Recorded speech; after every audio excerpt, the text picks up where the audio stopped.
Welcome to another episode of BIRDGANG Nation Sports Talk. I'm your host, BIRDGANG31. And we are blessed today with another awesome special guest on here. We got Mr. Sanders. How you doing, Saunders? Sorry about that. How you doing? I'm doing great. I'm doing great, man. I'm blessed to be on your show. Making a new connection. But this is how it starts, man. I see you doing your thing out here. Really just putting out good energy, man. And talking to birds, man. That's something we all love to do, right? Oh yeah, I love the birds, man. Been birds for my whole life, man. I can't wait to see us this season, see what we can do. So, give everybody a little background about you and what made you start being a Birds fan. My dad's from Philly. I grew up in Connecticut, and he forced me to be an Eagles fan. He named me after the great Gale Sayers, running back. Mm-hmm. And I was like, yo, why can't I be a Bears fan? You named me after Gale Sayers. He's like, no, you're going to be Eagles fan. So diehard Eagle fan. I've worked in, entertainment and sports, entertainment 20 years, sports for the last 15, talking to NFL. And, a couple years back, back in 2016, I started Fourth and Jawn, the podcast with my boy E-Rock. He's been on the show as well. Yeah. We started to get into this whole podcast game back in 2016, and it kind of took storm. And, we got picked up by NBC Philly 2 years ago, 2 years into it. And we've been recently, we partnered with Fansided. So we're on the Fansided podcast network now. Work with a bunch of great content creators at Fourth and Jawn, a lot of talented writers. But my boy Prime and Evan on the Fourth and Jawn show. We're just putting out content every week. We're here on Fourth and Jawn. We're here on YouTube as well.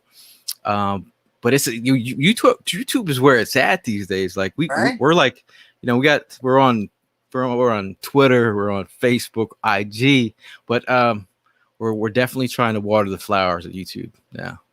Oh yeah, YouTube's been good to me so far, man. I love it on here. There's a lot of great content creators. You meet a lot of good people, build, like you said, build some great connections. So yeah, man, I'm just trying to keep growing and trying to get up there.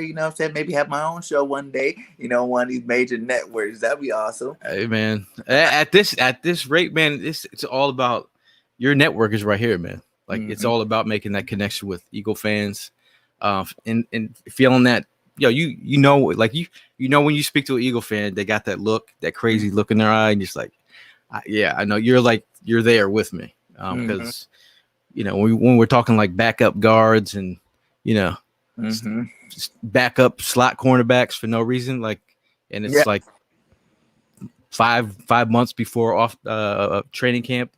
That's where we're at, man. But it is what it is. This is an everyday thing for us. Exactly, man. Exactly. So, what was your take on last year and how everything unfolded? Man, it was a rough year, man, because I thought they were going to be, I thought they were going to start with gangbusters. I feel like a lot of injuries. So we had Rick Lovato, and he was just mentioning that the amount of injuries that stacked up really hurt this football team. You talk about in June, you look at Lane Johnson, Brandon Brooks, Kelsey, Suamalu, Andre Dillard. That was in penciled your starting lineup. They never played together. You look at your starting wide receivers, Deshaun Jackson, Alshon Jeffrey, combined for 20 catches, and only played one game together. You talk about Dallas Goedert, Zach Ertz. Those are your 1-2 tight ends. They only played two games together. So they were banged up as well. You talk about the health of this football team was really a detriment to just having juice, offensively. And Carson, he did not have his. It was very disheartening to watch him. His play from the first snap to his play against Green Bay when he was seeing ghosts. You're just like, how do we get here? But it's a new year. It is a new year. It's a new year. And moving into the new year, we got to talk about my boy, Jalen Hurts, man. How you feeling on Jalen Hurts? How do you like his small sample size with the B team? And now going into this year with all the starters healthy and ready to roll. I think it's funny when you talk about Jalen Hurts. Everyone is like forced to into a side of like, is he the franchise guy or is he the, he's terrible. Like it's like I'm still in the wait and see mode. Shout out to Birdman in the building. I just feel like he's showed enough, he's flashed enough for us to say that he did some great things. I'm sure there's a couple throws that he wanted to get back there, but people are wilding out about the 52 completion percentage. Right. Josh Allen 53%. Randall Cunningham 45% his rookie year. Donovan McNabb 49% completion percentage. All these guys got better in their second year, and we're looking at 4 games, right? And they're taking 4 because that last Washington game he got pulled Come early. on, so man. I don't really count that one. That's what I'm saying. How many throwaways did he have? How many drops did he have? Like, I'm not gonna people could cherry pick stats. Like some of the numbers that he put up, like in his rookie year in the small sample size, were equivalent to like Michael Vick, Lamar Jackson, and Randall Cunningham have only done what he's done.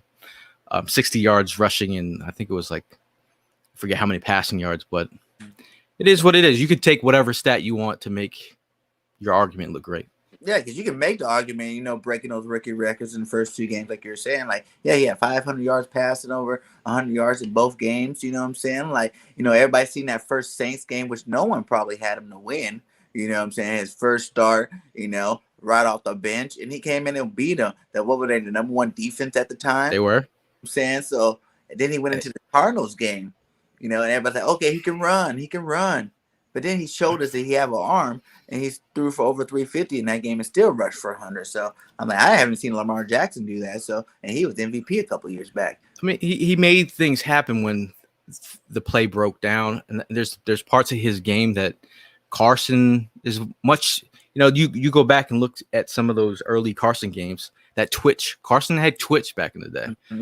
That quick twitch, slowly after injury, injury after injury, it kind of like affected his game. But he's got that quick twitch. Those RPOs are kind of were RPOs with Carson, but the way that he ran the ball, you look at these man type situations. Teams will tend to play more zone when they know, like, they run that mesh concept. They got the crossers.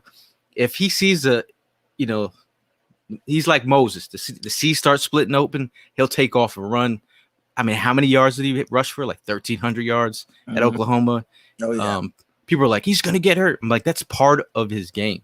But the thing about his game that you do like, he's elevated his game ever since his freshman year at Alabama.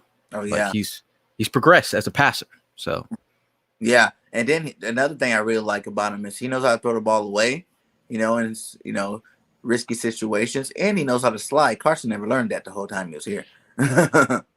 And he knows how to throw a back shoulder fade. How many back shoulder balls did he throw to? I mean, the first game that he started, the back shoulder fade to Alshon on Marcus Lattimore. I mean, there was. And he was staring down the barrel of a gun when he made that throw. So, like, Chris Sims can say all he want. Yeah.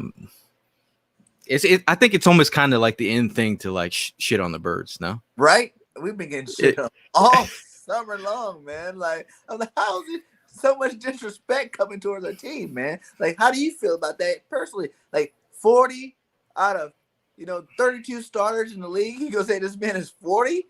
Like, that's blatant disrespect.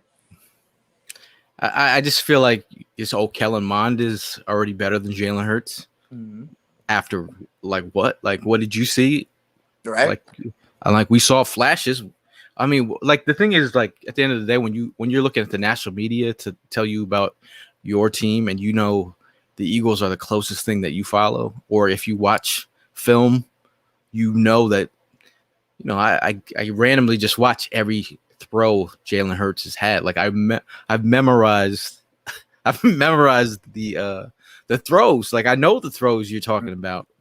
So if you're watching the film, you know, and the other thing is like like sometimes we heard we heard more than we normally heard in previous years, but players gravitated towards Jalen Hurts. There was a real connection amongst these players. I know there was a line that was split down the locker room. Mm-hmm. So, and it just formed, and it just formed, and they are riding for their guy. You saw the juice. Oh yeah, like It's were dead in the water when Carson, got benched in that game. Like everybody, the fans, everybody just like, man, another loss coming. You know what I'm saying? But as soon as he got in the game, boom, spark. Everybody's excited again. It was like we just started the season all over again or something. He brought that juice, that energy, that confidence back to our team that we definitely needed. And I'm definitely looking for him to bring it into this year. I think about him is like he lives in this like coach speak vibe. Like his father is the coach, but like there's players who speak that coach speak, but there's some players that actually live it, and like he's kind of living in that vibe, and you could tell that what he's saying he believes. Some people will say something, but they don't really confidently stand firm in it, and he stands firm in it. The players are just like, man, he's wise beyond his years, and like, bro, like he's like in his early 20s, and he's like 1 year older than you are, and it's resonating with the younger players. And like you said, he hungry. He ain't planning on missing no meals, baby. Ain't planning on missing. Like even this shit. Some of these like, yo, rent is due every day. Like what? Yes. Okay. I feel you. No famous, baby. I had so much fun when I made my 2 videos on Jalen Hurts. I had a part 1 just on his legs and a part 2 just on his arm, just to tell everybody, look at these replays and look at these film cuts from last year. And how can you sit here and even question his skills or his abilities? Like I'm here in Alabama, so you know how Alabama is. It's all about roll tide. You know what I'm saying? So. I watched all of Jalen Hurts plays, and when he got benched, I was like, oh man, that's kind of unfair, But I did see, at the time Tua probably had a better arm, so I seen what Nick Saban was thinking about. But he showed them when he went to OU, and he had a better year than Tua. He was second in the Heisman, and he kicked Alabama out of the playoff run. So I was like, yeah, Jalen, you did your thing, big dog. And then that's like, it's funny, like when he started at Alabama, what was the other quarterback? Blake Arnold, or I forget the name of the. He was the 5-star guy that was supposed to start. Oh, yeah, I remember there was. Yeah. I forget his name, and Jalen came in and took the starting job. Mm-hmm. Like that's kind of like you look at this scenario. Carson was the 5-star guy, and here they said the pre-draft was like, if you draft Jalen Hurts, you're going to have to watch your locker room because they will gravitate towards this man. And it happened. And we got the news reports even saying that even during practice, even Carson started to see that he was actually doing it in practice behind the scene. We didn't see it as fans, but they knew it already. He was coming. Well, in the Q&A podcast with Jason Avant and Quentin Michael, they were talking about how he was disrespecting the starting defense and the way he was going through his progressions, and they were just like looking at his skill set, and they're like, man, this dude is like, he's getting past the first and second read. He's seen the field and he's putting in work, and he was working the first team defense. So they saw it right away. Oh, that's nice. That's a nice little insight. I didn't hear that before. Yeah. Q&A podcast. If you're looking for some small gems, because those guys are both on the inside. Those guys were in the meeting room. They'll slip some real nice gems, and you're just like, all right. I mean, that's. And Quentin Michael was I think he was director of player person. I don't know if it was player personnel, but he was integrating all the players into Philly, and just he was around a lot of these players. So just really good stuff. But it really makes you excited to see the future that could potentially be if he balls out. I know the whole Deshaun Watson talk is. I think it's trash. I don't even want Deshaun Watson, to be honest. Like, I feel personally like everybody think I'm crazy. Jalen was better than all these guys. You know what I'm saying? Like, you look at these guys coming from college this year. Jalen last year, he had better stats than all of them. You know what I'm saying? If you look at when Jalen was in college, yeah, Deshaun beat Alabama. Watson beat Alabama in the championship. I give him that. But I still feel like Jalen's a better quarterback. He has more ability, whatever. But Watson, Watson's not a game winner. Look at all the games he could have won last year on last play drives that he didn't win. Jalen is a winner.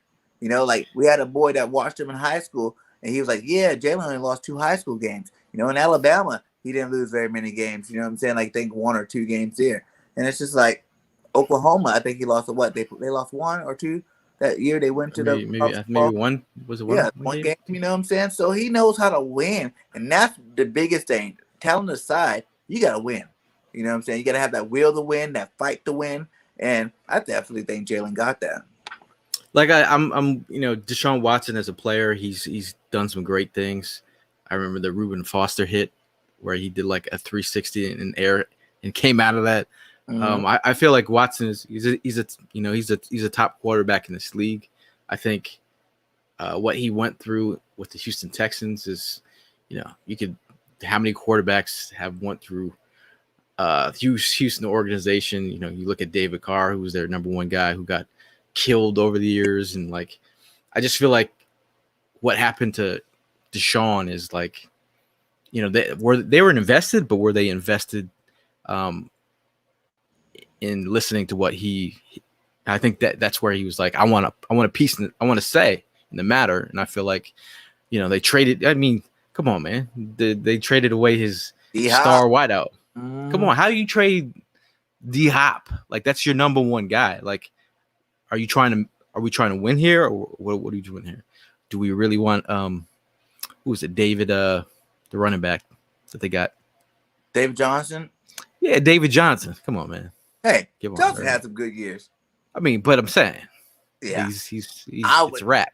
Personally, yeah, But hey, that's an organization. Then especially when you look at that money, and contracts coming up, and the way these players are getting paid, that's a plus and a minus for the team. You know what I'm saying? Like, well, every time a big quarterback get a big contract, that's less money to build on your team. You know what I'm saying? So everybody gives Brady, the big ups for taking less money all those years. You know what I'm saying? But I think in that scenario, Brady knew that if he ever got traded from that team, he wouldn't have all those rings he have on his hand.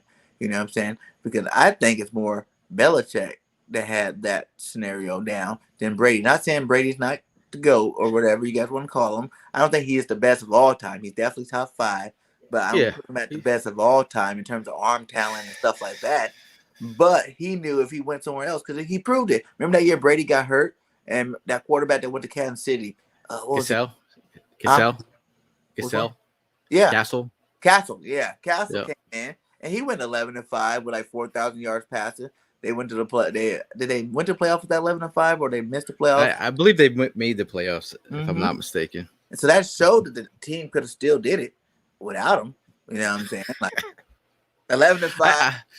But I think that 5,000 yards passing. That defense is what won those championships. Vinatieri's leg will win those championships. Well, and then you the forward fumble arm motion, like the Raiders game. You could take one ring off there. Maybe they were filming our practices for his chunky suit commercials, but that's just my opinion. Hey, we're not jaded at all, man. We're not jaded at all. I feel like there's like a vibe, like Tom Brady brings that whole, like, people listen to him. They listen to what he says. There's a presence that your quarterback has to exude the confidence. You always look at Tom Brady. He still plays like he's at 6th round drafted quarterback. Like, he has the chip on the shoulder. Mm-hmm. Meanwhile, some of these quarterbacks come in, they take it for granted. I'm the 1st round.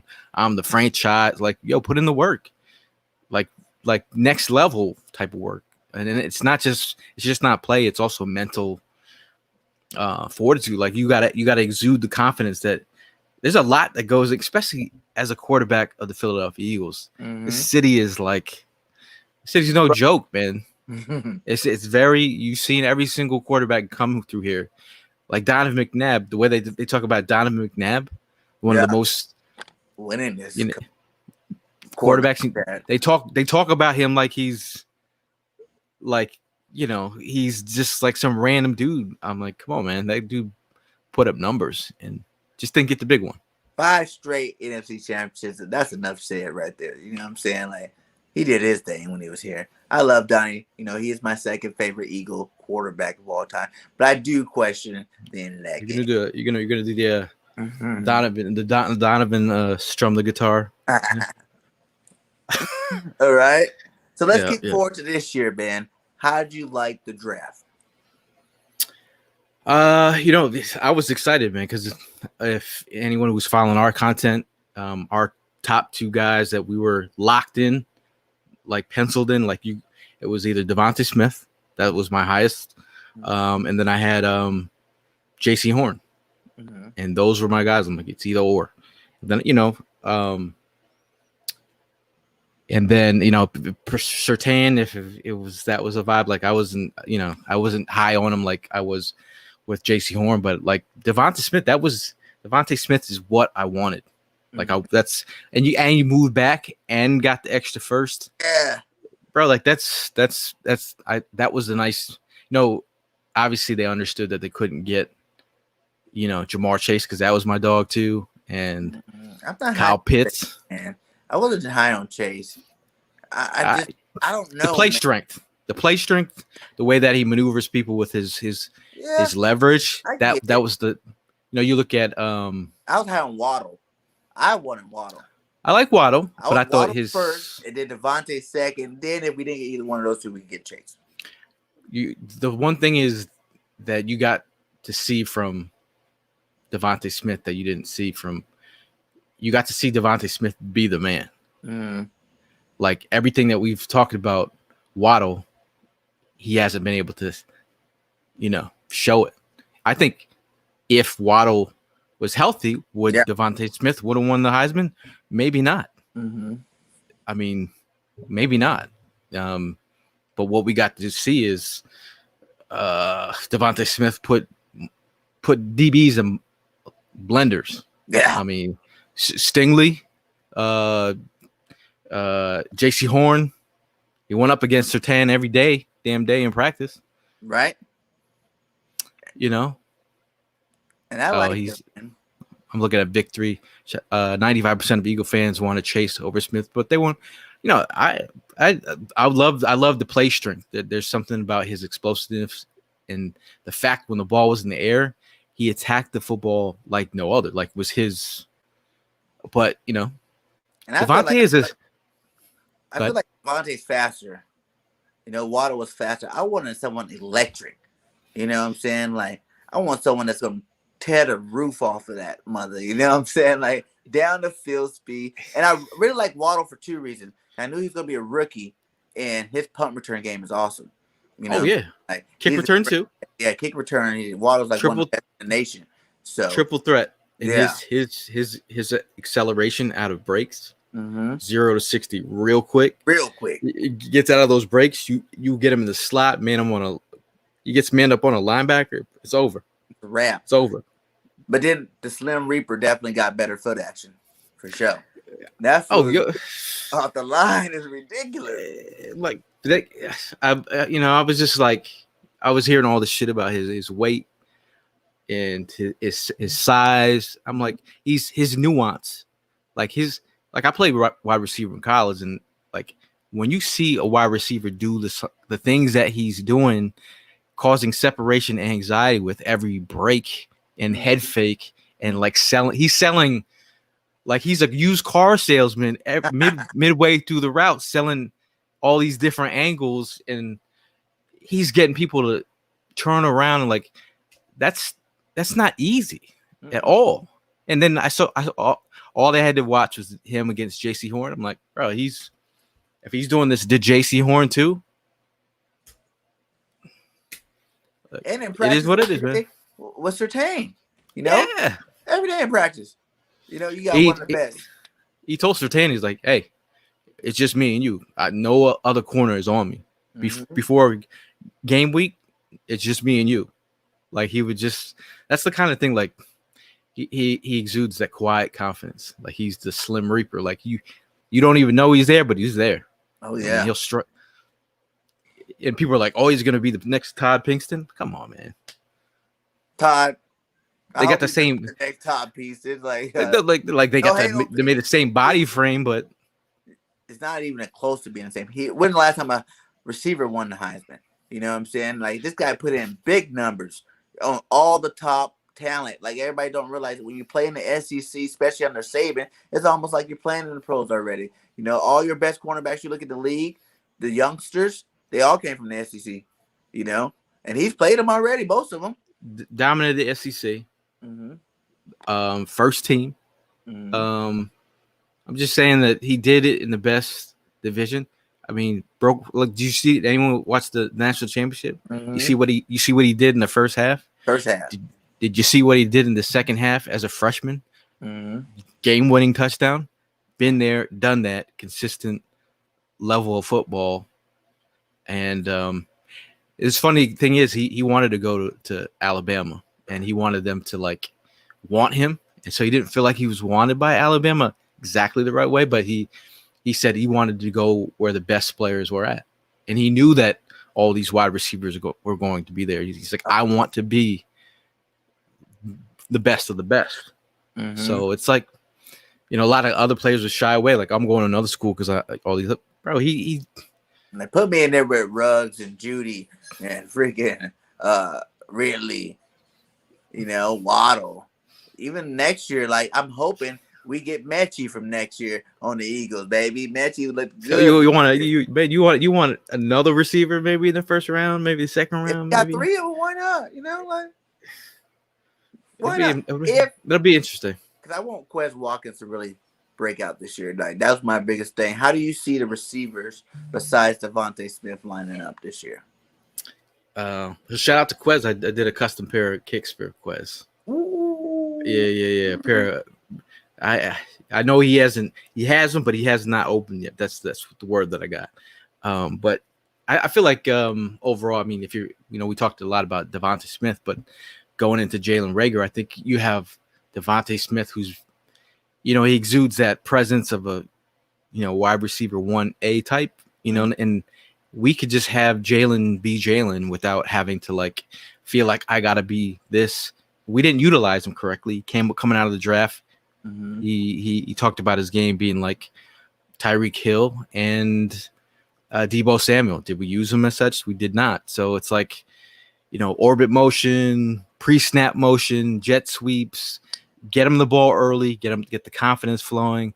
We saw him burn, multiple veteran cornerbacks, Patrick Peterson on a post, throw was late. We've seen him, flash. And I feel like, you move him into the slot, he can do his thing, quick touches, screens. I like it. And then, Quez Watkins, he's really like a wild card in this thing.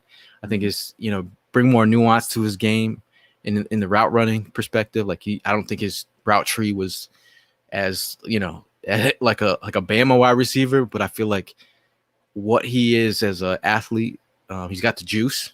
We all love what he did on that screen.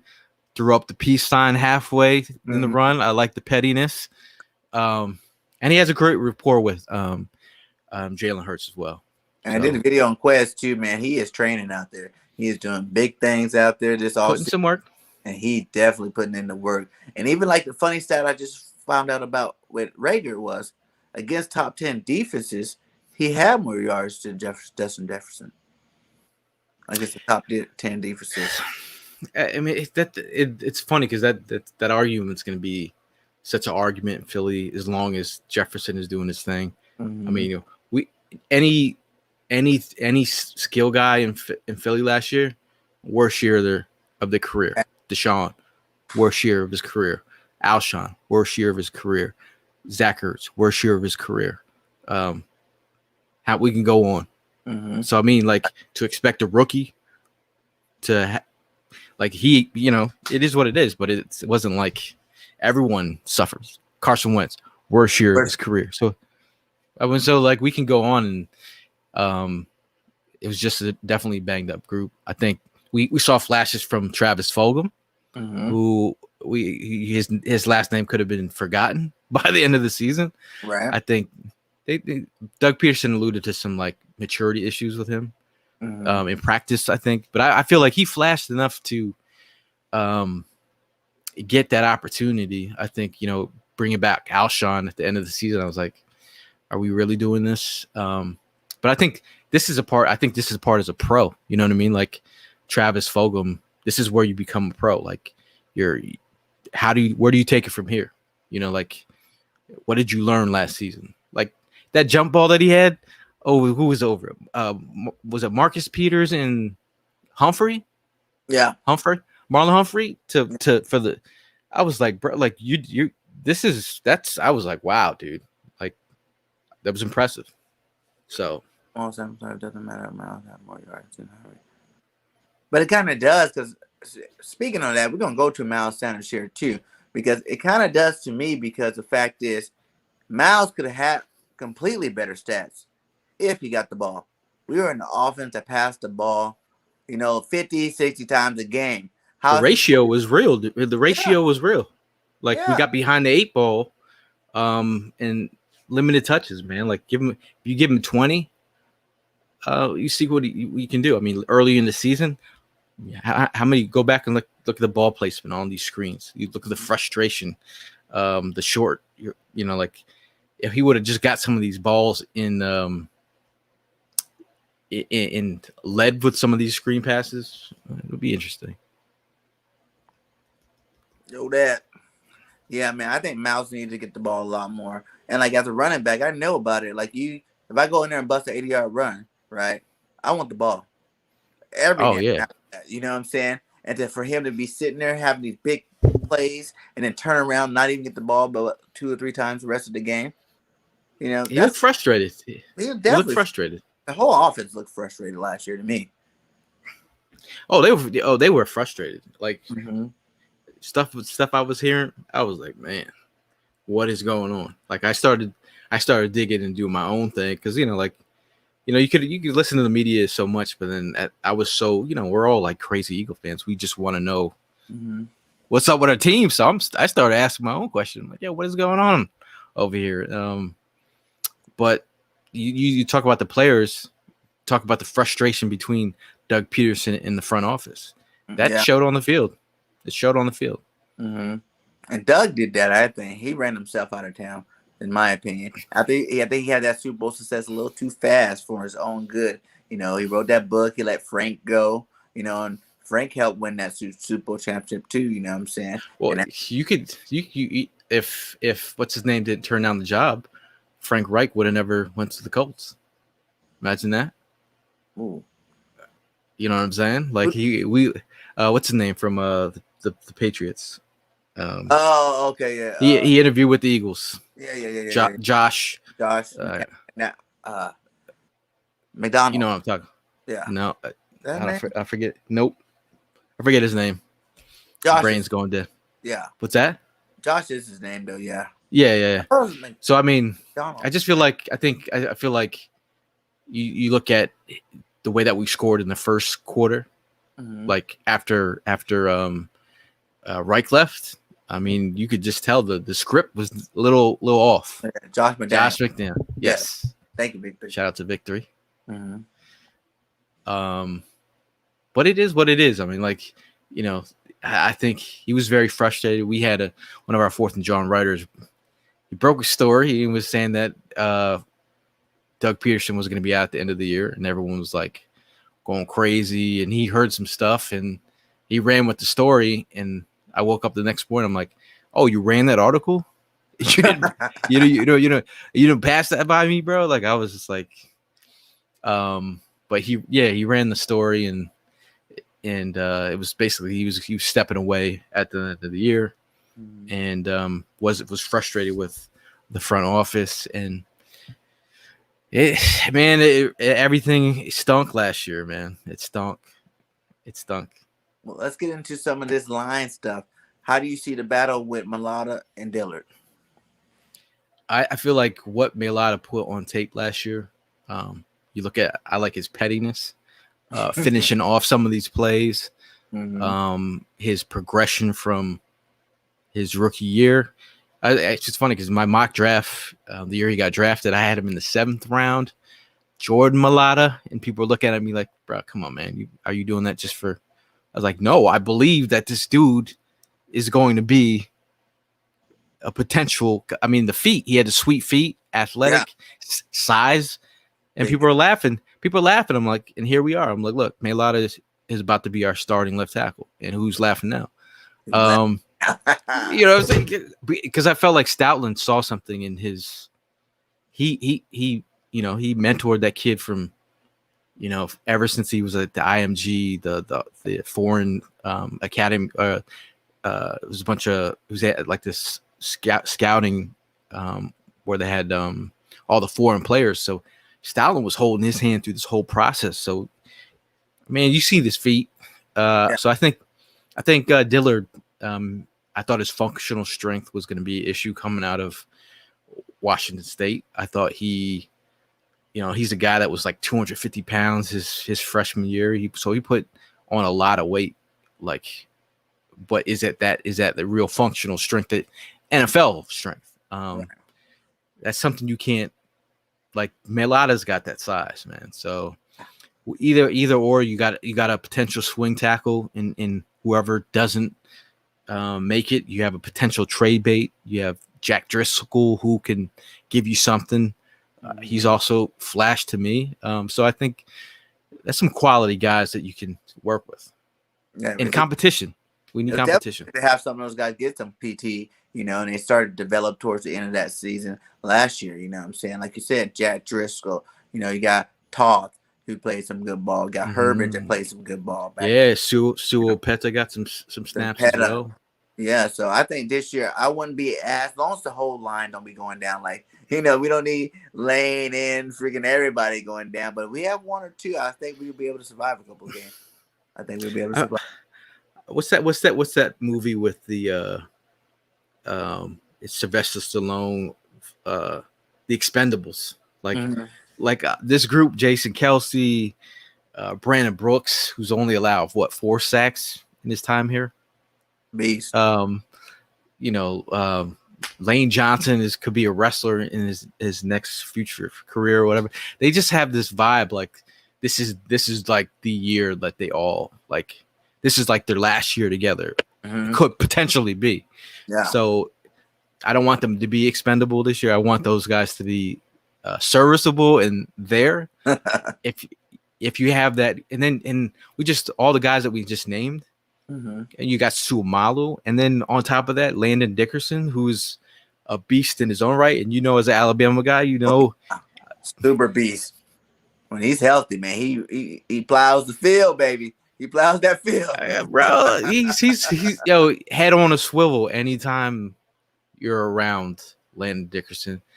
The thing I like about Landon Dickerson, he's a guy during the COVID season. He got these players together. And he built his own workout facility where he was living at. He had an ice buck. He had an ice thing. They had he was one of the guys that brought them together. So I think he's a guy that exudes leader. He exudes serial killer on the field. I mean, that's what I want. That's what I want. That offense last year for sure. And Waylon says it right there. Might be a start, and that's a guy that just once he knows his way around everywhere, he's like, all right, I could step in here somewhere. What do you see him, Matt? Do you think he should redshirt in case, and then when Kelsey leaves next year, plug him in that starter, or do you think if he's good, he's doing good in training camp, go ahead and give Sam Mala some competition? I think I think he could be that utility guy because the injuries do happen, right? So it's like, if they don't need to use him, they don't need to break the action figure out of the package. You just put it on put it on the shelf. You don't have to use it yet. But I feel like he's going to get on the field. When he does get on the field, it's going to be one of those things where he never leaves the field. Yeah. But the injury history. You know what I mean? I mean, he's a guy who I said in the second round that the Eagles could be interested pre-draft, and I said that like 2 months before the draft happened. People are like, well, you know, is he so? But I said, yo, but Stoutland is keyed in with Alabama. If he know, if I'm like, he knows the player, and if I said if Stout, like, I'm not really okay with the injury history, but if Stoutland's okay with it, then that move makes sense in the second round, because we all know interior offensive line is what we needed. But I do remember a quote from Jason Kelsey. He said that they said, who do you think is going to take over your center position when you go? And he said Suamalo. Yeah. So that's always stood in the back of my mind. Like, is, you know, could he be the Mauler left guard and Suamalo is the center? Imagine him next to We'll Malott. That'd be another huge side. Woo! I kind of want to see that happen because Salamala's good. You know what I'm saying? But go ahead and put him at center. They've been training him to be the center the whole time. You know what I'm saying? That's the only reason why he's playing guard is because he's good enough to be on the field. You know? So go ahead, when Kelsey, move him to center and let that big boy play with Malott on that left side. Yeah, and look, you know, you talk about it, man. Like, you talk like people. That's the part where everyone's sleeping on this team, because I mean, it's always trench warfare. You look at the year that when they went to the Super Bowl, one of the best offensive line groups. I know they got banged up and got injured, but that was a solid offensive line, solid defensive line. But like, bro, that is the key ingredient. You talk about interior pressure. Mm-hmm. You're not getting through. We already just talked about the 4 sacks. You're not getting through Brooks if he's healthy. Bro's we got guards that have abs. Why? Yeah. how you get abs? How you got abs and you like 330? One of the, you know, he's the thickest. I was at the Novacare private practice like 3 years ago. Bro, that dude is just the thickest dude I've ever. I'm like that guy. I mean, he's been worth every penny. And when they're together, we win 80% of our games. So, you know, when all those guys on that right side together. Speak it into existence. To say it again.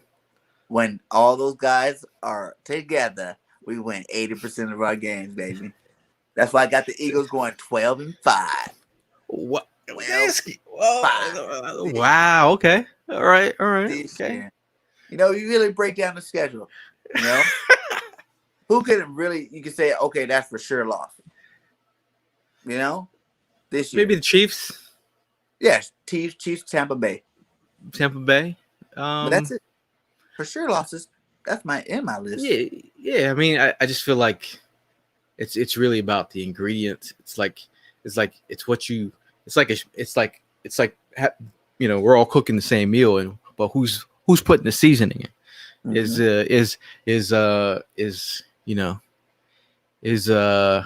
Sirianni putting raisins in the potato salad, or is he, you know, is he spicing it up? Like, we just need to know what kind of chef Sirianni is going to be. It's still it's still up in the air, but I feel like we need a new energy, we needed a new vibe, and I think we have that in the coaching staff. But this, you know, like, I feel confident with the offensive line. I like that.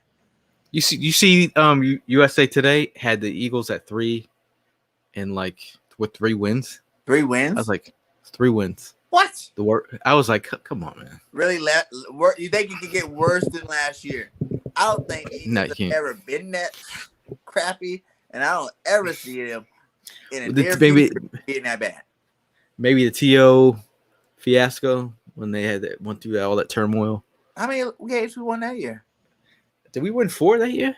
I think I don't remember the team ever losing 4 games, only winning 4 games, to be honest. But last year was bad, man. Last year was bad. But that was, I mean, but we also went through a pandemic. People don't no training camp, no off season. You know what I'm saying? No real connection, I guess that's what they're saying. No fans. I know the people play for the fans. There's some players out there that definitely play a lot better when the fans are in the crowd. I know I heard that the team veterans were saying that they were apologizing to some of the players that were brought in last year that was like their first year there. They apologized and saying that it's not like this normally. Like this is we're sorry for how the year turned out. Some of the players also talked about just being isolated. Because they were really isolated from, and they felt like they could have done a better job of keeping the players together.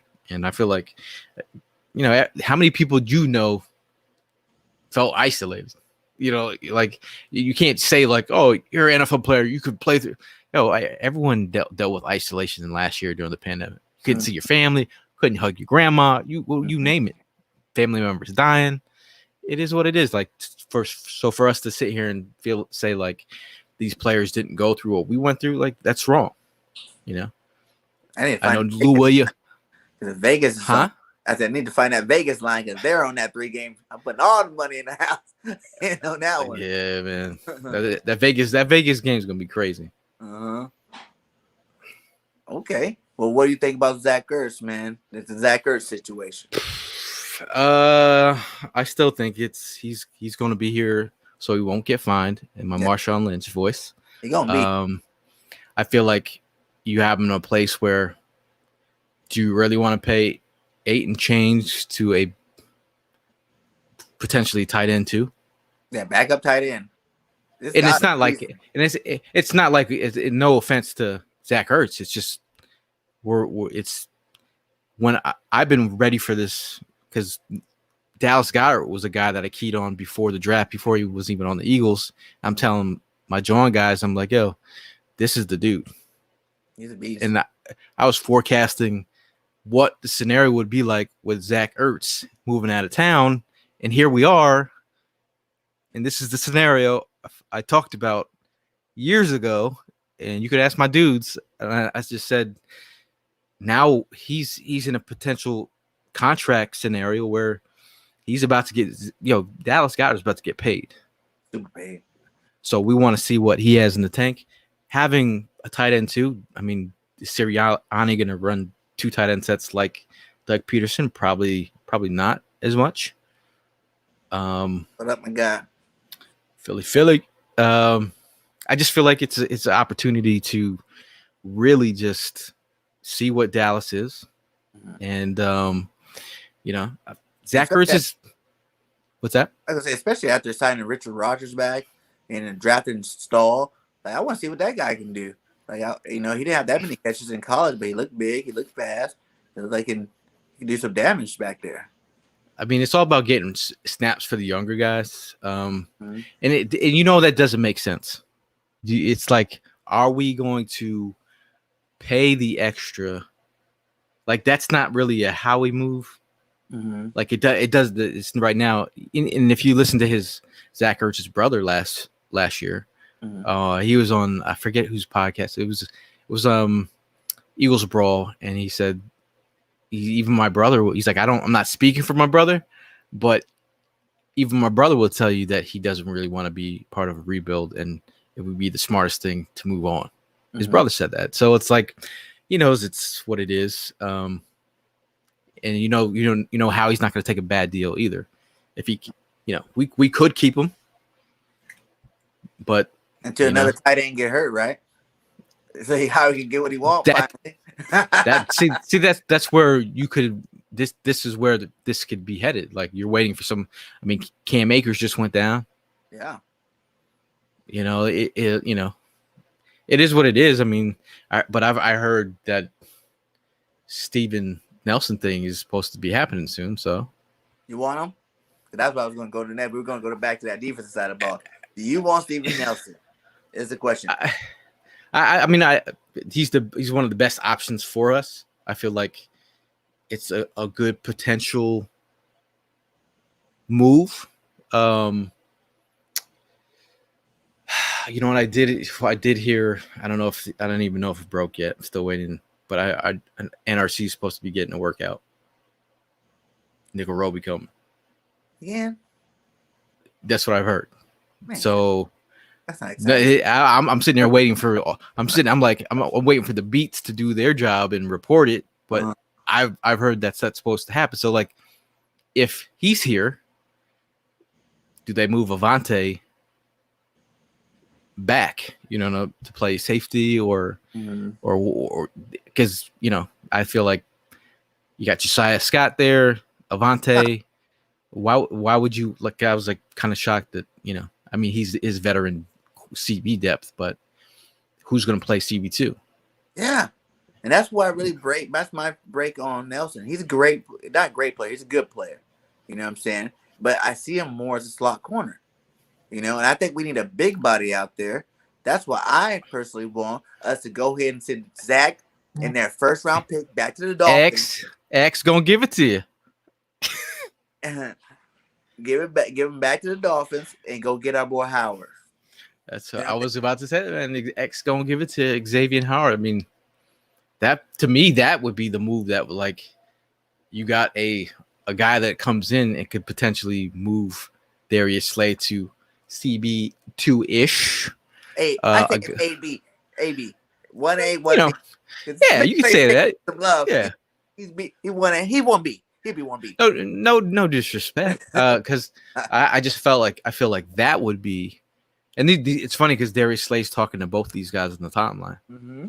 It's like he didn't know that he'd get moved over. He'd be cool with that thing. Because you gotta realize we always used to have two good corners, man. Bobby Taylor, Troy Vincent, Lito Shelper, Sheldon Brown, some Al Harris with Asante Samuels, you know what I'm saying? Like we've always mixed the two. Eric Allen back when he played, man. Like we always had two good cornerbacks together to pair them up. And they didn't really fight. And I mean, when you get OG status and we've seen enough solid cornerback play, I'm like, yo, how are we rolling out here with like, we're not trying to have Byron Maxwell sconces days. Like, it's just like it is what it is. Like, it's like, I always feel like you had the security system with our defensive line and you had the side doors open. We had, we had the cornerbacks playing 9 yards off. I'm like, bro, can we just tighten it up? If we just tighten it up, they were slanting us to death. Like how? Like, oh my God, I hated it. I mean, the same 9 play, yards, guys. 9 yards, 9 yards. I remember the Bucks game and Jalen Mills again, who I feel like he's a versatile piece, but just when he got burned by Deshaun Jackson, I was like, man, it's too slow. They're getting killed to death, and it's like I was like, can we just tighten up? And like Darius Slay, he's a guy who I feel fine with, but he's those 2 games. Yeah, I mean he's just getting older, and you're paying for that. So, and that one player, Devontae Adams, had 18 touchdowns. So obviously no one covered him last year. We got 18 tubs on him. I mean, he was scoring on everybody. There was no one left out from getting scored on. I mean, you look at the wide receivers that we're going to be. Listen, it's a huge issue with all the players that we're playing against. Mm-hmm. Yeah, and then if we don't go get my boy Howard, like Vic 3 says, I don't know if New England will want Gilmore. Since we are practicing with New England, maybe Howard's getting a close look on Gilmore, and let's go ahead and bring Gilmore over. You know what I'm saying? I don't know if he'll take Ertz because they just picked up 2 good tight ends, but Gilmore's my second option. I mean, I would like Gilmore too. Both sides, boom. Done. Did Gilmore played? He went to South Carolina, correct? Yeah. Gilmore's a South Carolina guy. Mm-hmm. Yeah. Whatever it is, man. Like if you can get you got the extra piece hanging around, man. You got that extra 2 that could be a 1. You got the 2 2s. You can make a solid move right now, and they were trying. What move that I was heard during the it was like CJ Henderson they were looking at, and they were like dangling like Barnett. We'll get into that, but it's just like, CB2. It's like if you're looking at your house right now, grass is cut, and then you look over to the hedges, and your hedges is all jacked up. You're like, yo, you gotta. everything looks great, but the cut someone trim the bushes over here. Like right? it's a glaring need. We all know it. So the league knows it. What about McPherson letting him just get his rookie bumps in now? But we are playing a different defense. We're going to be blitzing more, putting more pressure on teams, and he's young, a big body, and he's going to have some help.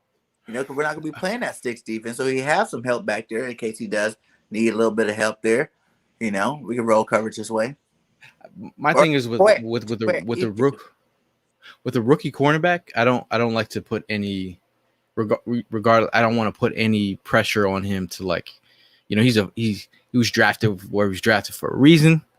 I'd rather have veteran presence in front of him, and then you work him in slowly and let him flash and do his thing and develop. But for me to expect him to be something right away, it's yet to be seen. I heard he's a good tackler in space. Mm-hmm. I feel like he's got some versatility, but we'll see. Like that's why in those training camps, we do like an Eagles beat report. Like I'm asking the beat reporters Oh yeah. When you get to one of those private practices, like I'm fiending. I'm trying to ask anyone, like, yo, could you get me in? Mm-hmm. Can I? Could you just get me in on this one? Because you can just ask him like who's burning who. Yeah. Like what is McPherson like? I remember I was sitting next to Kempsky, and I was literally sitting next to him for about an hour, and we were just going back and forth, just like what about him? What about him? What about him? What about him? That's what I was doing to Chris yesterday. Like, Chris, you seen it? What was this? Chris is high on Williams. Yeah. He said he likes his play. He loves him. Who else did he say? He gave what's his name? The safety. From the Vikings. Oh no, Al Harris. I mean, not Al Harris, but Harris. Harris. He said he's pretty high on him. Yeah. I think people are sleeping on him too. You know what I'm saying? That's another thing about that CB2 spot that I think everybody don't realize. Like, our secondary got better. And Holt, when he bringing him over with McLeod, that's going to be a nice tandem as long as McLeod's healthy. And that's the thing that I've been hearing. Like, maybe Avante gives you that. I mean, as much as people will speak negatively about Avante, he's a versatile guy that can play slot, CB2, and safety if you need him. Mm-hmm. So, I mean, utility guys, to me, those are very serviceable when people start going down. So, what do you think about trading Zach to the Colts for Xavier Rhodes? They just have a lot of tight ends right now. Young ones. Zach's better than those guys. But are they going to pay $8 million for that? Maybe. Or they would wait. They would wait because they know they're like, we need the money. We could go on without it, but if we wanted to, we could make it work. But like the league is like, all right, whenever you're ready, Eagles just cut Ertz, because either way you trade him or cut him. Like you cut him, you get the 8.5. Mm-hmm. You know what I mean? So why not wait for the Eagles to just let him go? Yeah, Howard's not gonna do that. He wants something back. I think Howard got something up his sleeves. He got something. He's got to. I've been calling people all day. I'm like, yo, does anybody got anything? Like, tell me something. And the only thing that I got back was like the Steve Nelson thing could happen today or tomorrow, and that was like from an agent dude. So I'm like, okay, that's what you're hearing, the agent buzz. And then I was hearing NRC is getting a workout. So I'm like, then I'm trying to make that make sense. I'm like, or we bring back NRC on a vet minimum, like he got 1.1 last year. Mm-hmm. So if they played him, he'd probably start in the slot. Yeah. So how does that? And the thing they said about Steven Nelson is that he really wants to be here, and it's like, they said they're just trying to make it make sense and work out the budget, and it should be happening. So do you remember a player that we've talked about so much in the offseason that's not even on this team? Yeah, a lot of players. Like he seems like a second cousin that you see at the cookout already. Mm-hmm. Oh, Stevie, what's up, cousin Steve? Like we talk about him like he's family already. Right. Everybody loves him, and like I said, I'm not opposed to it. Anything better is better, but at the same time, I think I would more make a big splash. Just contracts or contracts. You can work something out with Miami or something for them to take on some of his contract for this year, and then restructure next year when we got more money. You know what I'm saying? Same Gilmore.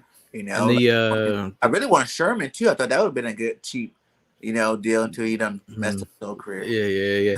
I think the Dolphins, like vloggers and their community, have already written off X being there. They feel like, I was watching this one vlogger, and his one of his top 5 scenarios, his 5th scenario was they need pass rush help.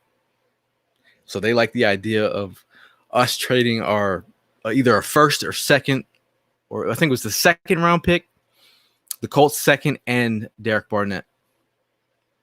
And I was like, then you're taking the money off the books. Mm-hmm. You know what I'm saying? And you're getting Xavier Howard. I'll give him Barnett and Ertz. Because we got Sweat, bro. We got Sweat, so we got Kerrigan. Mm-hmm. We got some of the young bucks. We'll see what they got. Doing his thing. Now, that whole defensive line I like. It looks like it's gonna be very good. My boy Marlon from USC, my boy. Tua Tagovailoa. Good job for that one, because I was not going to try it. his favorite show is Snowfall, by the way. Oh. The funny shit is, like, he when he got drafted, we had an interview set up with Marlon, mm-hmm. and I'm sitting there like, all right, Marlon's coming in today. Mm-hmm. Yes, we're gonna be. I'm doing all the film study on Marlon. It's been like 5 days of study. Mm-hmm. Marlon's coming in an hour. Marlon's coming in 30 minutes. Marlon's 30 minutes late. Marlon's an hour. Bro never showed. He didn't show up, and I hit his agent up, and I was like, bro, like, let me know if we could have a, he never showed up. So I did the homework on Marlon. So you know what I'm saying. So, like, after he got drafted, I'm like, bro, like, he's got some twitch to his game. Mm-hmm. Got him in the 5th round. Mm-hmm. Great value. Deal. So you're a USC guy too? Oh yeah. I mean, I used to go to every USC home game. Every year. The USC boys, yes. You know what I'm saying? I love them. So you're a Bama guy at heart, or you're USC? I'm USC, but since I'm Calabamian, you see. That's why I decided to call myself I'm Calabamian. Because I spent majority of my years in California, but like 15 years off and on in Alabama. This last stint's been like 5 years now. But I am USC, like, Trojan all the way, over Bama any day. Any day. I'm okay. USC first, and then I like Alabama. I feel like in college you can have more than one team. Like, I like USC. And then I like Auburn here too. Don't tell everybody here. I like Auburn here too. My girl's an Auburn fan. Okay. But in Alabama you can't say that you like both. Like, that's illegal. Here's a dying question: Reggie Bush, should he get his Heisman back? Might as well. We already done paid our dues for that. That's why our team's still struggling now, man. Ain't that some shit that just college athletes can get paid? College players can get paid. Yeah, I mean, isn't that some being like, an OG now, like, seeing where we're at? Mm-hmm. It's insane that college players can get paid. Who's the quarterback from Alabama? They say he's already 6 figures already. Yeah, he's already in 6 figures. That's what's up. He ain't even got a snap yet. I mean, you know how long I've been waiting for EA's NCAA football? That was like my favorite game, bro. Favorite. That was better than Madden for a long time. Yeah, there you go. Waylon said it. 2nd in Barnett for Xavier. Mm-hmm. He said it's not about the money. He said he's disrespected. Too. You damn right. Zach can go too, and Tua would love that. Well, how much money would that would free up if you took Zach and Barnett off the That'd be awesome. And you got a good player like Howard. You still have more money to make another move. Hey, go ahead and do that, and then go ahead and bring me Steven Nelson now.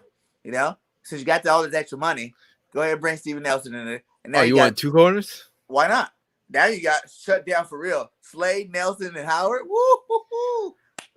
Yeah, I mean, there's a time like if the younger, like if you don't remember when Asante Samuel was here and DRC was here and like, proud man. It gives us back to the old days. Bring that old defense back, baby. I agree with Victory. Reggie does deserve that Heisman. Yo, Reggie in NCAA football, Reggie was unstoppable. And the Thunder Lightning crew, baby. It was Reggie and what's his name? What's his name? Matt Leinart. No, yeah, Matt too. Lawrence. Damn!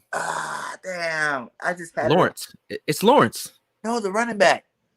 Yeah, number 21. It was Reggie Bush and Oh my god, I can't believe it. I just had it on my tongue. I hate when these moments happen. Lawrence, bruh. It wasn't Lawrence. It's Reggie. Lindell White. I said Lawrence. Lindell White. Yeah. Lindell White. Them two together was awesome to watch. Lindell Big Cell, Reggie Bush, the quick Thunder Lightning, man, that was awesome. And they didn't do that well in the pros. Yeah. But hey, Reggie had a solid career. He was kind of swole though. He was kind of swole. Was Steve Smith on that team too? Mm-hmm. Giant Steve Smith? Yeah, Giant Steve Smith.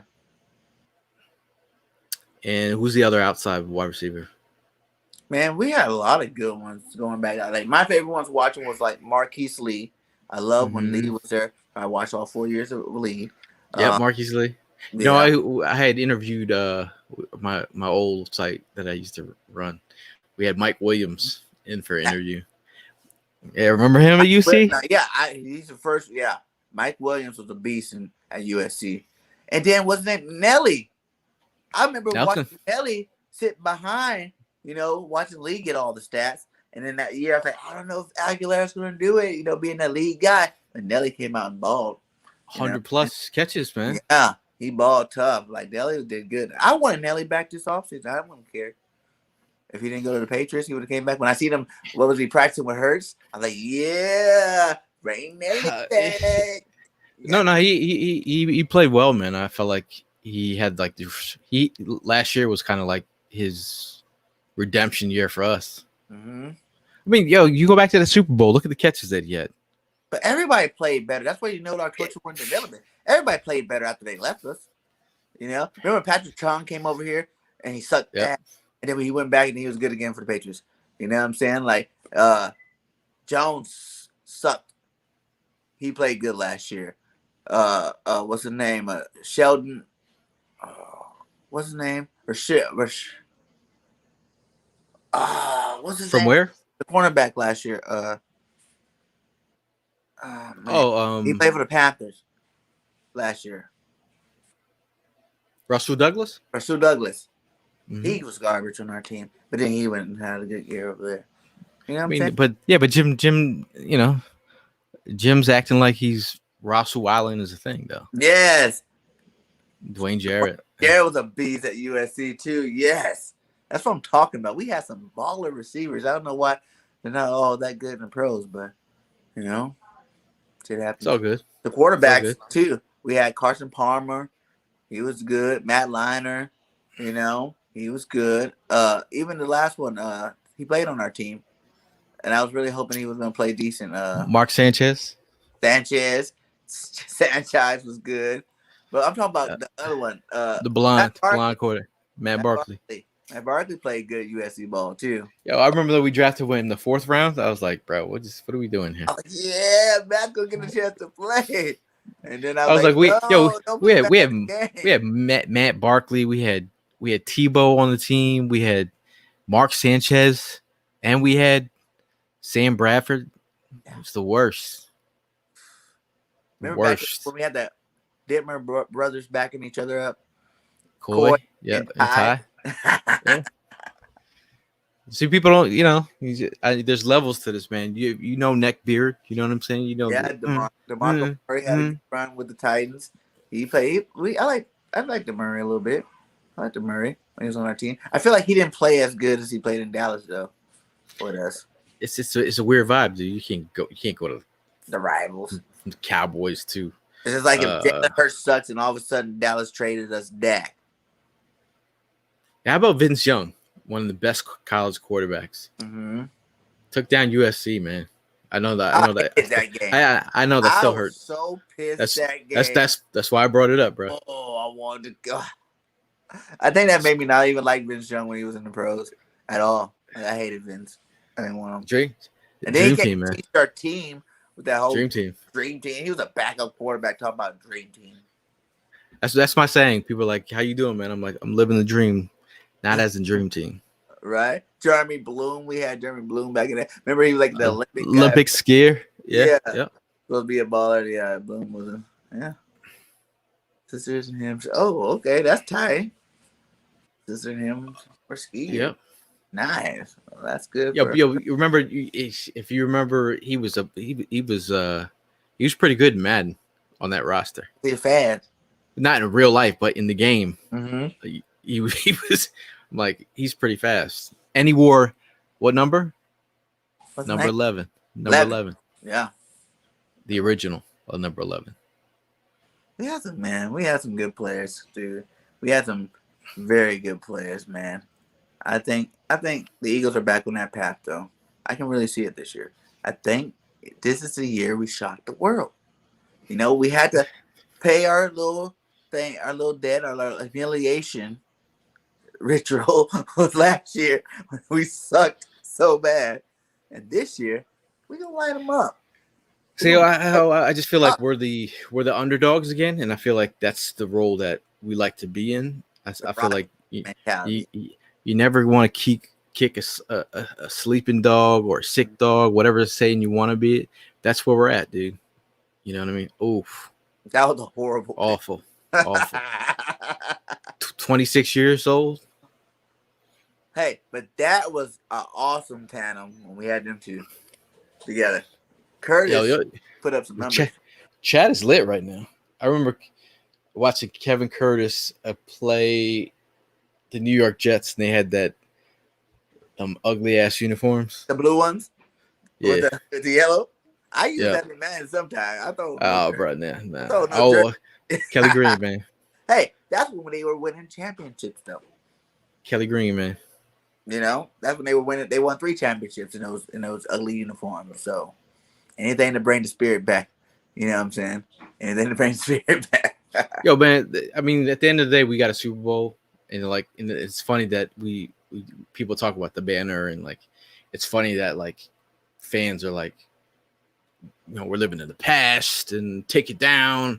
But I mean, if you're like an OG and you're just like, yo, you know how long it took to get here, and the fact that we're like trying to push that aside, like I don't want to see that anymore. Like I don't know. I get what people are saying, but I'm just like just cherish that shit for a second. Like swish it around. Like this is like, you know how long how it took to get here. It's only been 4 years, so it's like I'm still rocking Super Bowl stuff. Right? I still got they won on my jersey. Jersey. They won the Super Bowl on my birthday. What? It was the best day of my life. Like, right? It was the best being on Broad Street and like just being like in awe and just being like, this is the best birthday ever. Fireworks going on. I'm like, bro, I'm good. Like to me, it's just like I put it in a compartment.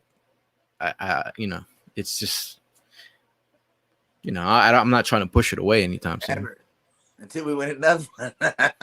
Yeah, but it's like you got to get that mindset. So long, man. Like I said, I was that was like 4 years ago. So yeah, I was up there in age. I'm not gonna keep throwing it out there like that. But I was up there in age. So I watched the Eagles lose all on playoff. Yeah. Son, you don't know shit, son. Back in my day, right? I was saying that to the new generation of Eagle fans, man. They're so spoiled in terms of like they think they know so much. I'm like, you don't even know like how long it took us to get that, man. You know what I'm saying? You were probably watching the Eagles 5 years ago. So for you, it's been one Super Bowl out of 5 years, and that's your little memory of the Eagles, man. I'm like, I wish it was that way for me, man. I really like 20 something years. Yeah, I mean, so the whole Faithful part fan. of the whole part of Dynasty is where I feel like when they started talking Dynasty stuff, I was like, man, that's where we need to be at. Like, Mhm. that's the mentality you got to have. But in the fact that we didn't live up to that, Dynasty, what it could have been, that's probably what it hurts. I have a picture of the Super Bowl team, and I'll put it out soon once maybe Ertz is gone. But it's because I'm like, if I put it out, then Ertz is gonna get cut. So I've been like waiting. But it's like the Super Bowl picture with all these X's and checks on who's on the team. So there's literally like I think there's like eight guys left from that Super Bowl team. But Greg Ward was practice squad, so he's still in the photo. So technically we're at 9. But it's just funny to see when we we're sitting there talking about Super Bowl. Ain't nobody really on the team Yeah, the from the Super Cowgirls. Bowl team. Cowgirls ain't won in 30 years. That's crazy. It's been that long, man. I remember when the last time the Cowboys won the Super Bowl. I'm getting old, man. I need to stop. People were using them Zach Morris phones. The VCR was a thing. Uh-huh. Beverly 90210 was still was a Right. thing when they won. Because I've done the math. I've trolled enough Dallas fans to know that what was in at the time when they won. So like, if you're 26, you didn't know You've never seen a you champ. never seen. You're Yeah, on the boat that the Eagles fans were on for so many years. You're that same boat, man. You dying to see one. All the you see, paper. you saw Kyle. What's his name from the Cardinals? Kyle Murray. Kyler Murray. Uh-huh. He said, like, oh, you grew up in, Texas. He's like, you must be a Cowboys fan. He's like, no, man. When I was growing up, they were ass. They were ass. So I was like, yeah. So I mean, that's pretty much what it is. But that's funny, dude. Raiders, 83 Bears, 85 Bears. Waylon's an old head. Right. And Vic 3's got to be an old head too. With Right. Kelly Green. And Kelly, yeah, Vic, is that your real photo? That's a great Avi. That would be awesome, man. 'Cause I know that guy's always at the Eagle games, right? I be seeing him in the stands. We know that one of our I used to tailgate him. His name's the Face is his name. He's been painting his face in the crowds for like years. Since like this 80s. And it's funny, you tailgate him and then you see his picture like in the paper like all the time. So it's just funny. I mean, like we were talking about, man, we gotta get you to a 4th and Jawn tailgate. We gotta get you to a home game. I want to see you crying in the stand. I want to see you have your moment. I will, man. I definitely like that. Like take. It's like taking you to church. You're gonna be like what was it? Have the. It was like 7 years ago, I think it was, when I went to New York for New Year's when the Eagles played the Giants on that. I think it was the last day. It was Andy Reid's last game, and at the Giants. It was like the day after New Year's, I think it was. We had took a vacation down there. We were in New Jersey, so like we took a flight to drop us off in Philadelphia, and we drove to Jersey. And so that was the only time I went there to eat some cheesesteaks. Obviously, I had to go to Pabst. You know what I'm saying? And then we drove by the stadium, and that was like the closest I've ever been. We just drove by it. I seen it, but that was it, man. Bro, man, like my dad lives in Wilmington. Like I was telling you pre-show, like I since the pandemic, I lived like probably 10 minutes from Giant Stadium. And then now at my dad's, like 15 minutes from the stadium. So I drive by all the time. I just drive by. I'd be rolling up to the pro shop and just like, yo, could you get out of here, bro? Like we're in a pandemic state and you're here like every 2 weeks. Right? Like, what are you buying? It was so cold there though. Oh my God, that was the worst weather. I don't know how you guys do it. Even in Philly, like it was freezing, snowing and stuff out there. And there's dudes like in tank tops still. I'm like, what are you doing? Like I'm freezing my ass off. Granted, I'm from California. Like I thought I was Ca- smart. I'm like, you know what? Calabama. Yeah, Calabamian. Calabamian. I'm gonna trademark that one. Yeah, we get a lot of Cali fans, and they choose to a game like at the end of the season. They're like, So I'm freezing. like, bro. I was like, we tailgate in 20-degree weather. I was watching, the commercials. I'm like, Under Armour got some great weather clothes. So I'm gonna buy the whole Under Armour suit. And I went out and got the family. Everybody got Under Armour suits. We're like, we're ready for this. It ain't gonna be that cold. Man, I wore every layer of clothes I had the first day I was out there, man. I had to go to the store and buy a jacket. My kids were getting sick. I'm like, no, this is horrible. How do you guys do it? It's freezing. It's Remember, freezing. I bought a It ticket. was I not forget fun. which. Say that. I was at one game. It was freezing. My girl was like, she was like freezing to death. She's bundled up and she slept the whole game. And I'm looking at her like she stuck it out. But I'm like, yo, you're sleeping during the game, bro. Like, and she was freezing, so she had to keep like bundled up. And I was just like, I'll give it to you. You're freezing. You're wrapped up, and you're tired from tailgating. I get it, but like you're sleeping You can't through be the game. sleeping. Yeah. That Yeah. happened once too. Like for my USC when we went to go, I always watch the Rose Bowl because USC used to always play UCLA in the Rose Bowl, and we got these nice tickets. I'm like, yeah, it's gonna be an awesome game. Next thing you know, it starts pouring rain. And I got my kid and my girl, and I'm like, hey, I'm watching the game no matter what. It was like $200 a ticket, and I bought tickets for everybody. So I go, y'all can go back to the car if y'all want to. She was like, I'm leaving. I'm going to the car, and I stood out there in that rain proudly watching my team play. Yeah, Chip Kelly whooped our ass that game, but it was definitely a good thing. You gotta stay out. If you got the tickets, you got to go. It's funny because you said Chip Kelly, and I was thinking, oh, I'm not. Then I'm like Oregon, Chip It Kelly. wasn't. It wasn't Chip Yeah, Kelly. yeah, It huh? wasn't Kelly though. No. It's that other guy. Oh man, he was the coach. Mark Herbert. Ah, Mark Herbert man, what's his name? He coached in the NFL too. Um, what was his name? from Oregon. No, from UCLA. Oh, UCLA. It was UCLA. Yeah. Jim Mora. Jim Moore. Yeah, it's Moore. I remember I went to that game versus Chip Kelly. I think we lost that one too that year. Mm-hmm. But yeah, that was a Jim Moore game. It's funny. My high school, my high Versus school teammate, he coached with Chip Kelly for like 9 years. what? He coached with him in New Hampshire. Like he was the best man in his wedding. What?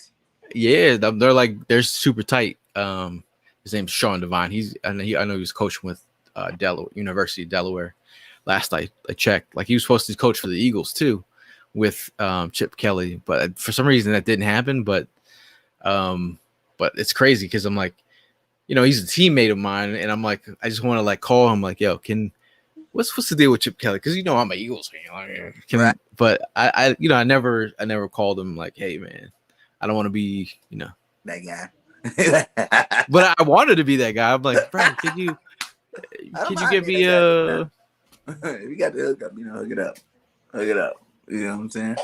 Well, give me some. What's your favorite moments tailgating, and then like your favorite game you've been to? I'd have to say favorite tailgating moment probably. There's been a whole bunch. I know we raised like over 10 grand for Tom Coughlin's cancer.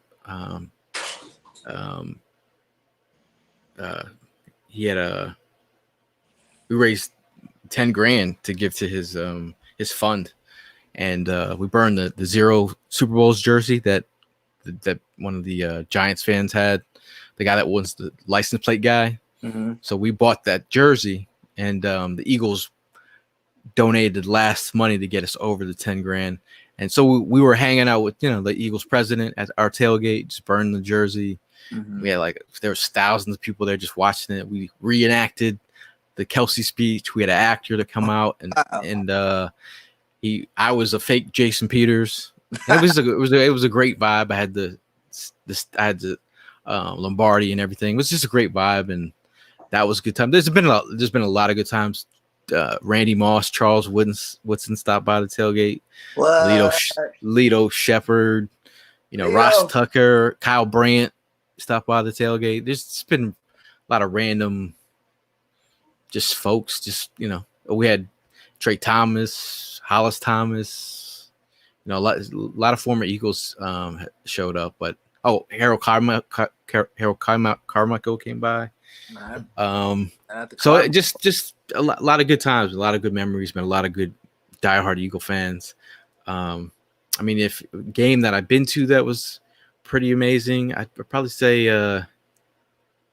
that Viking game, NFC Championship. Like it was just a vibe to to know that we're going to the Super Bowl and to have that vibe that you're like I'm looking at a Super Bowl team. Like I'm looking at it. Like I'm like even that whole ride, even the Atlanta game, I'd never heard a louder crowd when Julio Jones didn't catch that ball. Because the whole city was on this high for like weeks on weeks. I mean, the crescendo was the Super Bowl, yes, but like that ride to that peak, yeah. They call them Negadelphians. People are just negative for no reason. They're just swearing at you for no reason. The brotherly love, sisterly love, the vibe in the city, like you could be speaking to an 80-year-old grandmother at a bank teller. You could be, just everyone was so in unison and so confident that the Eagles were going to win. I couldn't explain it to you, but you just had to just be here, and it was incredible. And then we talked about, like, as a podcast, we're going to the Super Bowl. Mm-hmm. But we were like, no, we want to be on Broad Street when this goes down. And when they won the Super Bowl, just standing on Broad Street, and I'm sitting there standing on the ladder, I'm like, Foles, and people just coming up Broad Street, thousands of people just going, Foles, like, bro, like, people hanging off the lights, just the, everybody, fireworks going off, and just like all these years of, and it being my birthday and the fandom, just think of how we got here and as fans, and just like, man, it's over. Like, we finally got a Super Bowl. I can live happy. I have footage. I have 10 hours. I literally have 10 hours of footage. Woo! And I haven't showed it to anyone. And every time I watch it, I cry. Just the parade, the Super Bowl run that day on Broad Street, bro. Like it's amazing. So you need to be there. Because here in Alabama, like you said, the pros don't really watch pro football like that. So I can, you might find someone that might like a team barely. You know what I'm saying? Like, if it's not Alabama or Auburn, that's their team. That's their professional football team. So it's like, I was in the bar. I'm like, and I'm like, okay, please don't choke this game away. Please don't choke this game away. And then when I see that strip sack, man, I lit up the bar. I was on the floor crying, bro. Yeah. At the strip, I was crying. Oh my God, you get a shot. You get a shot. You get a shot. We did it. And they're like, why are you so happy, guy? Why are you so happy? It's just a football game. Like, no, I've been waiting my whole life to see this. Like, nah, man, it's definitely it's one of those things, and like our podcast was just growing and starting when we first went on that run. Like, it was during a Super Bowl, so we got to like see so many things and travel and be at like so many different games to get that atmosphere. That Super Bowl year was, I'll never forget that stuff. And that's really what it's about, as especially now going, we've all been through this pandemic. Like, you got to make memories. You got to win the day. Not to quote Chip Kelly, but you do got to get through these days, and then whatever it takes you to get through these days, and make sure you're just present and like, having a moment. This is a moment, like, first time I'm getting to meet you and be on and just sharing stories about our birds. Like, it's pretty much what it's it's all about. You know what I'm saying? Yeah, man, I cherish every moment of doing it, man. I love it. It doesn't even get old. Like I can be on here talking forever.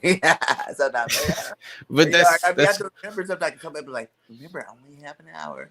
You know, I'm like, okay. And we begin to talk. I'm like, should I try to set it? I'm like, no, I'm going to write it out. They kind of see them back up, and they kind of, yeah, okay. And yeah, I'm like, but oh, this is what is this what you would do at a bar when like that, like I said, like there's Eagle fans and there's diehards, and when you just want to talk about your bird, like yo, this is Eagles got me through some of the hardest times in my life, man, and that's the truth.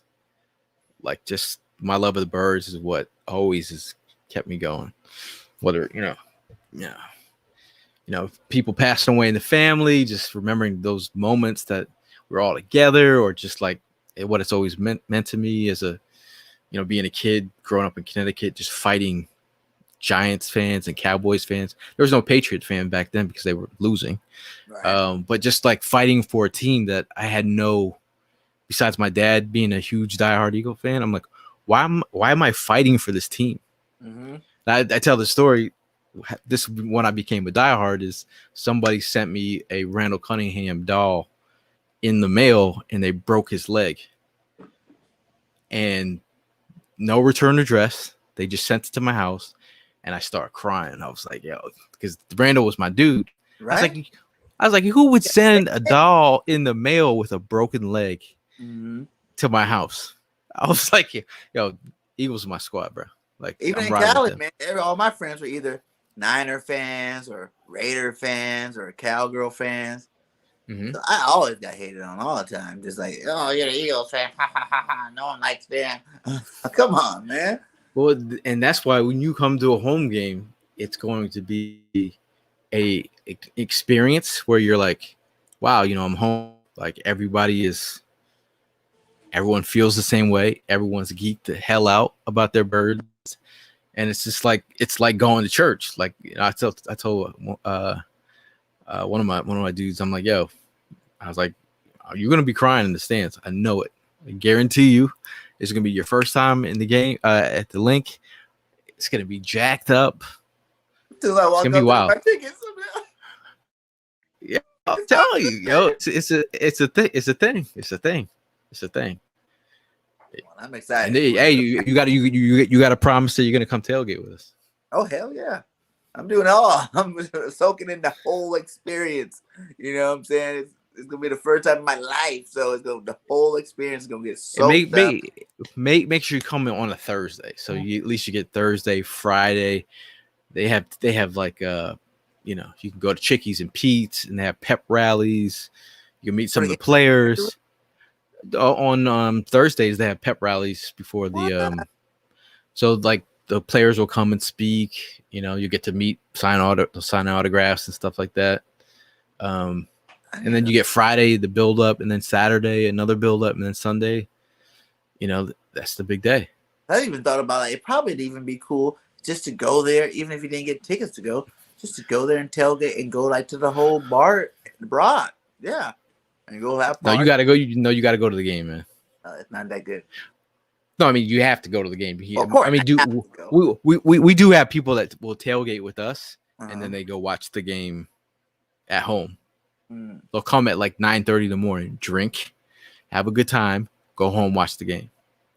No. Or they'll go to Xfinity Live, which is another good experience, where big jumbotron inside, tons of Eagle fans. Ooh. It's a great time in there too. Like, so people watch it in there with like 6,000 people. So that's a good time too. Yeah, that's a good time too. The game, yeah, the field, to see the players on the field, preferably middle to low seats. That'd be great. I want to be able to say, "Ah!" Hey man, it should be something else. And the funny thing is like the last time I got to see a game was Carson Wentz walking off in that playoff game. Oh wow. And I got hooked up so nicely. Shout out to Justin and Tim. 50-yard line, third row. Carson Wentz, see him get knocked out and see him walk by, and I'm like, bro, he ain't coming back. It was the worst. That was the worst. Best seats ever. Worst game ever. Best So seats, worst game ever. first best seats in the world, and I got to take a Eagle fan from our tailgate who just came to have a good time. We had an extra ticket, and we got to bring him with us.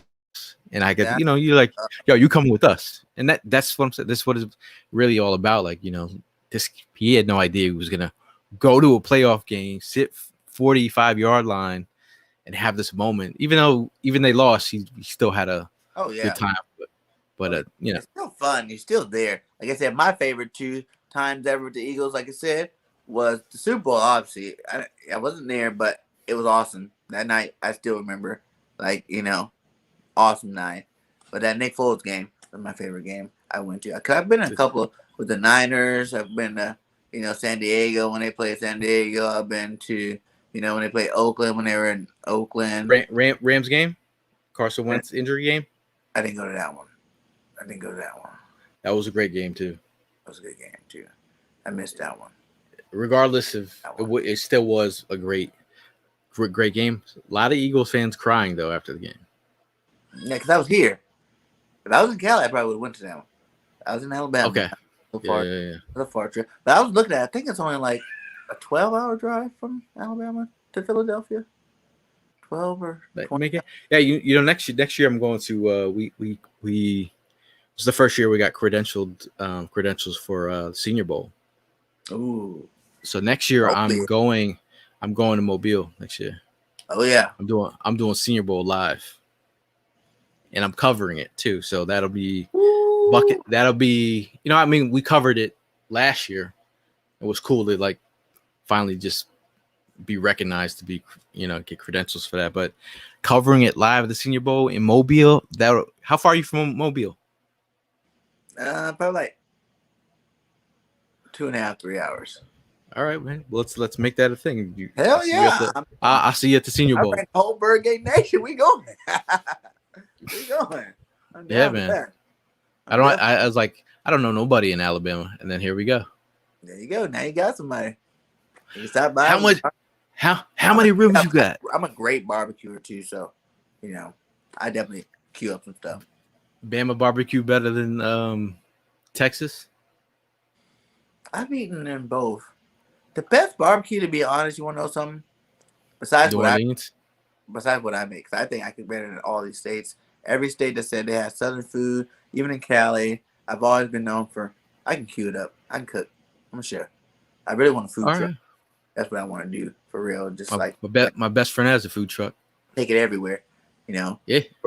But Darren McFadden got a restaurant in Arkansas, and it has all his. I forgot the name of it, but I know it's his restaurant. Like everywhere in there was Darren McFadden jerseys and all this stuff like that, and that was some really good barbecue, like really good. Since I've been in the South, I kind of been low key disappointed in terms of like really all the places that say are the best. But you gotta think my taste buds are probably different than everybody else's. Like they like a lot of stuff out here that I don't really get down with for real. But I was trying to look up the Darren McFadden restaurant, and I googled it, and it says former NFL star Darren McFadden arrested after falling asleep in a fast food drive-through. Oh man, I remember it's right off the freeway, man. Coming to Alabama, actually. It wasn't this time coming. It was like the last time I came to Alabama, probably like 10 years ago. Yeah. I don't know if he owned it. They definitely were big supporters of him if he didn't own it. But everything in there was Darren McFadden inside the restaurant, inside the barbecue place. That's how I remember that. That's why I don't remember his name. I just remember Darren McFadden. Hey, was he the original Wildcat? He ran the Wildcat in Arkansas. Yep. And there was the other dude name that he played with that was good too.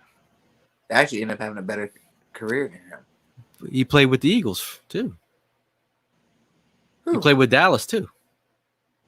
The running back he played with.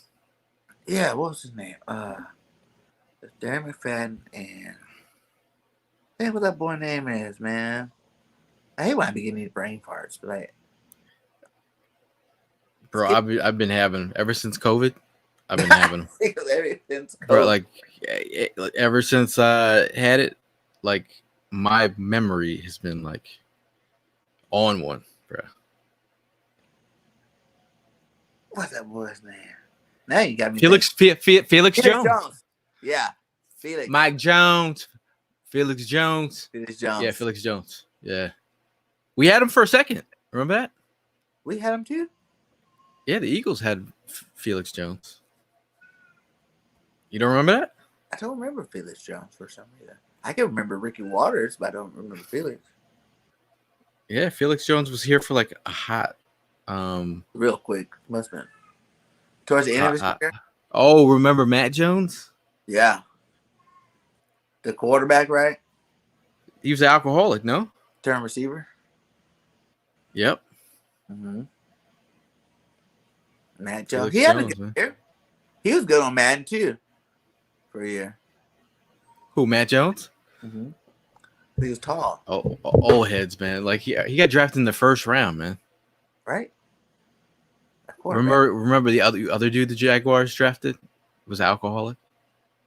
Which one? Justin Blackman. Yeah, he was supposed to be really good too. Yeah, dude. Like he just couldn't get off the sauce, man. Well, I guess in Jacksonville, there's a lot of reason to be alcoholic since you don't win very many games. It is what it is, man. And every time you say Jacksonville, I always think of the when they lost the Super Bowl in Jacksonville. So I got family over there. I still haven't been there. Never? That's what I want to do. I've been to the Florida line. You never been to Florida? Dolphin Beach. And then I drove into Florida after we went to Dolphin Beach. We drove into Florida to that they got like a shipyard right there. As soon as you get over the line, shipyard, and we went to that little shipyard museum, whatever. So that was my only time in Florida. But I want to go down to like Miami or Tampa Bay or something like that. Yeah, I've been to Miami, been to Tampa Bay. I watched the Eagles lose in Tampa. Miami, South Beach. My brother lived in South Beach for like 8 years, so he used to work at Club Mansion down there, wild ass club down there. Yeah, dude. I don't know. I don't think I always wanted to like live in Miami, but then after I got down to Miami, it was like I've always wanted to live in LA too, for the entertainment side of it. But 2000 Jaguars versus Eagles, my big first start. Yeah, that's nice. Have you been to California? Yeah. I've been out LA probably like 5 times. Besides LA? Six. Outside San Fran. Mm-hmm. Been to Oakland. I haven't been to San Diego. Anywhere north of San Francisco? No. That's where it really is nice up there. North, like I said, if I ever move back to Cali, it's gonna definitely be Northern California. Yeah, like in the Redding area, closer up to Tahoe area. I mean, plus all those wildfires down there, bro. When I went there for the Eagles Rams game, wildfires all over the place. Oh, what's up, Nina? Yo, hey, if anybody doesn't know, Nina is a G. She is a diehard. Shout out to her moms too. Yeah. Yeah, Nina's a real one. Yeah. Nina's all over social media, man. Mm-hmm. Sub me up if you haven't, Nina. Need those subs. That's hilarious, man. That's the cool thing about the Eagles community. Like you see diehard Eagle fans all over the place. So many of them too. I mean, so many. And Coach Dante. That's Coach Dante. He was a Texan fan, right? And he was on my show. He was on a couple of my friends' show, our podcasters, and we converted him to the Eagles. But he says Texas first still. Dante, I got your back, buddy. Texans first. So he filled out that. So what if Deshaun Watson comes over here? Can that seal the deal for him? Coach Dante, he said if Deshaun Watson comes, is that a full deal where you can go full born Eagles fan? You guys.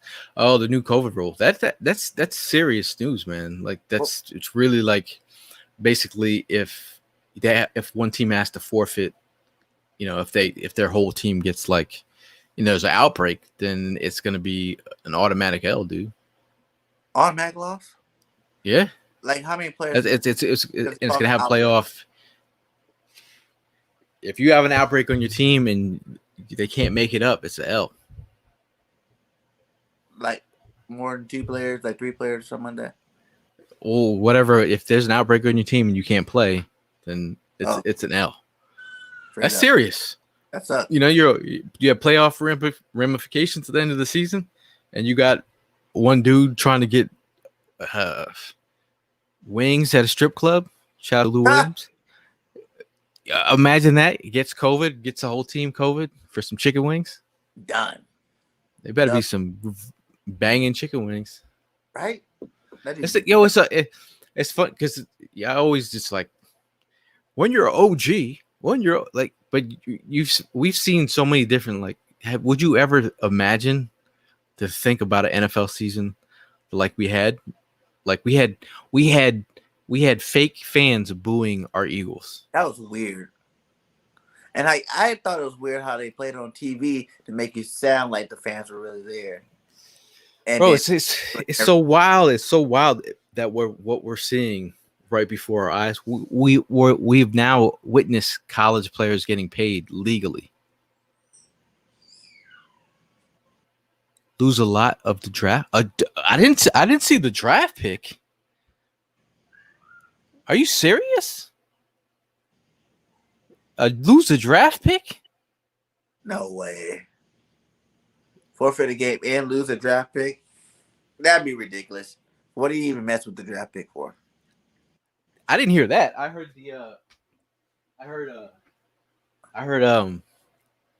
just lose a game. I'm talking about like you lose your compensatory draft pick or your one of those type of picks. It can't be a real draft pick. Like all of a sudden the Eagles only have 2 first-round picks. They got that LA and lost the draft pick. Yo, fires and fights and a lot of stuff going bad if something like that happens. Yo, you got a nice eclectic group of NFL fans in your chat. Yeah, man, the nation be coming with me, man. I love them, man. I love the nation. What is the nation, by the way? BIRDGANG Nation.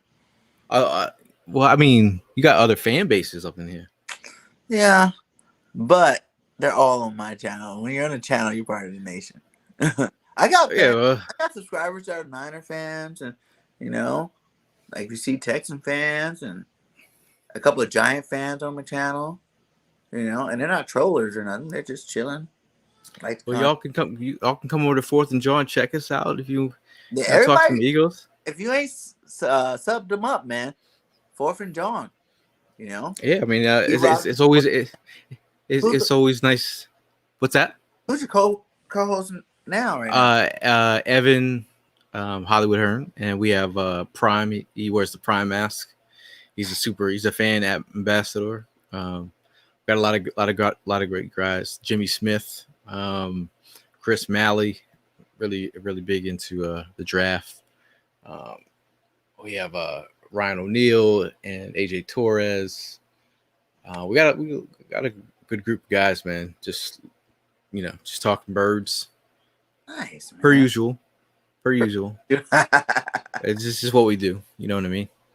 But it's great. And then we need a lot of people that we've met like traveling all over the world. We get to just meet people all over the world, all over the country. So it's great. You go into a city and then you're like, now I got a person in Alabama. Heck yeah. You can stop by anytime.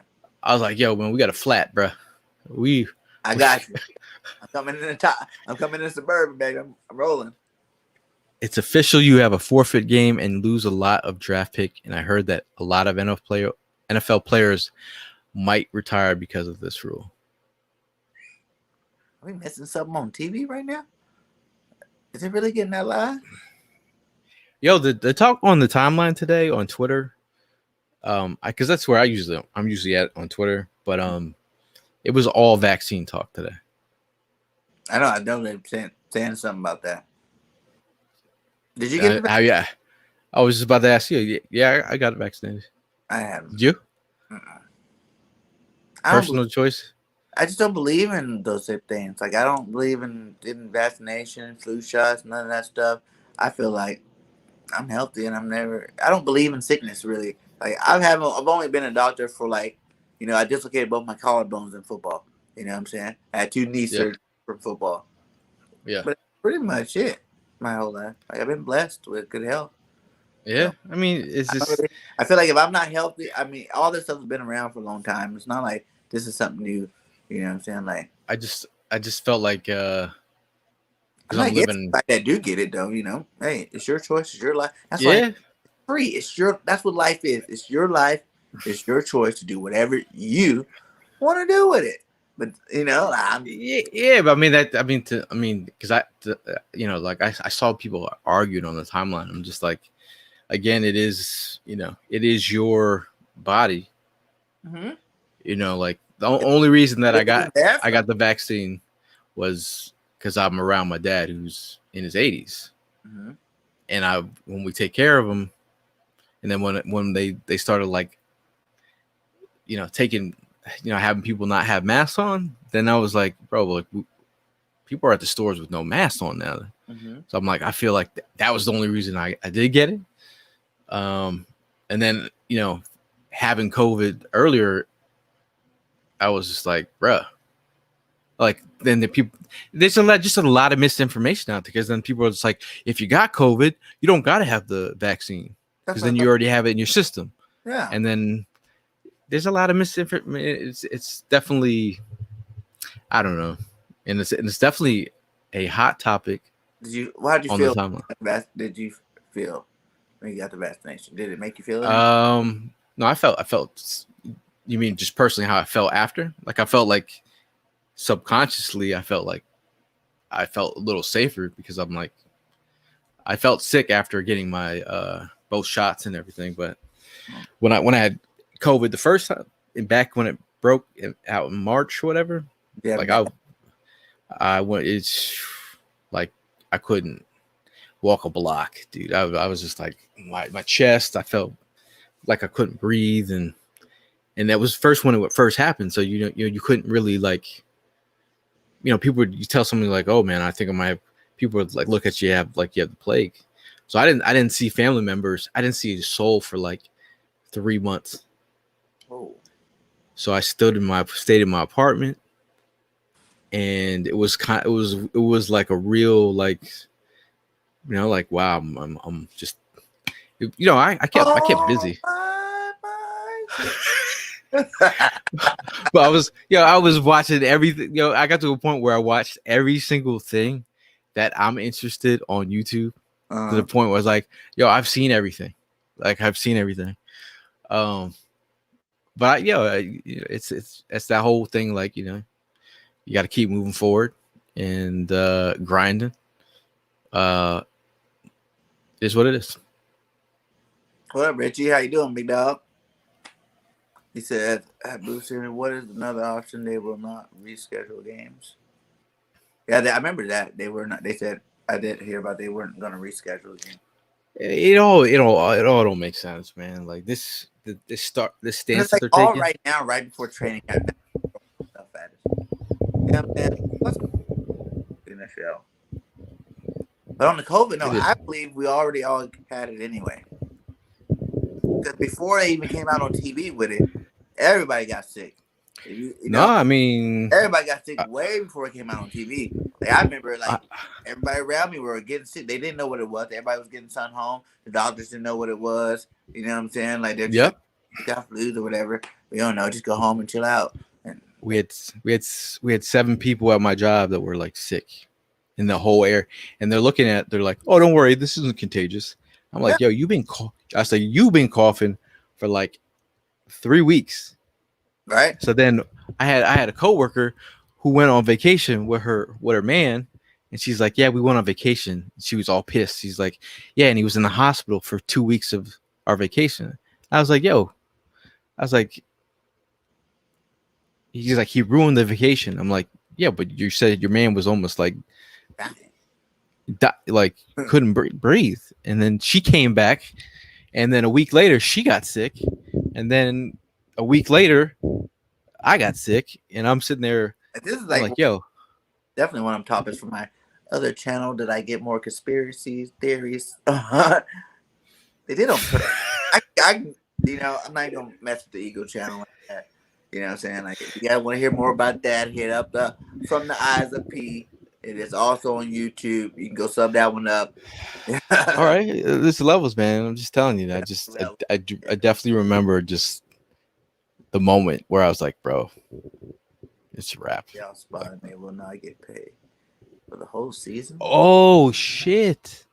What? This is Blue City over here dropping I got gems right now. these facts. Who the These are all player? fact. The player not gonna get paid for the whole season? I know Who's not getting paid? Cole Beasley will probably retire. Yeah, shout out to Birdman. Congratulations on 200 subs, my guy.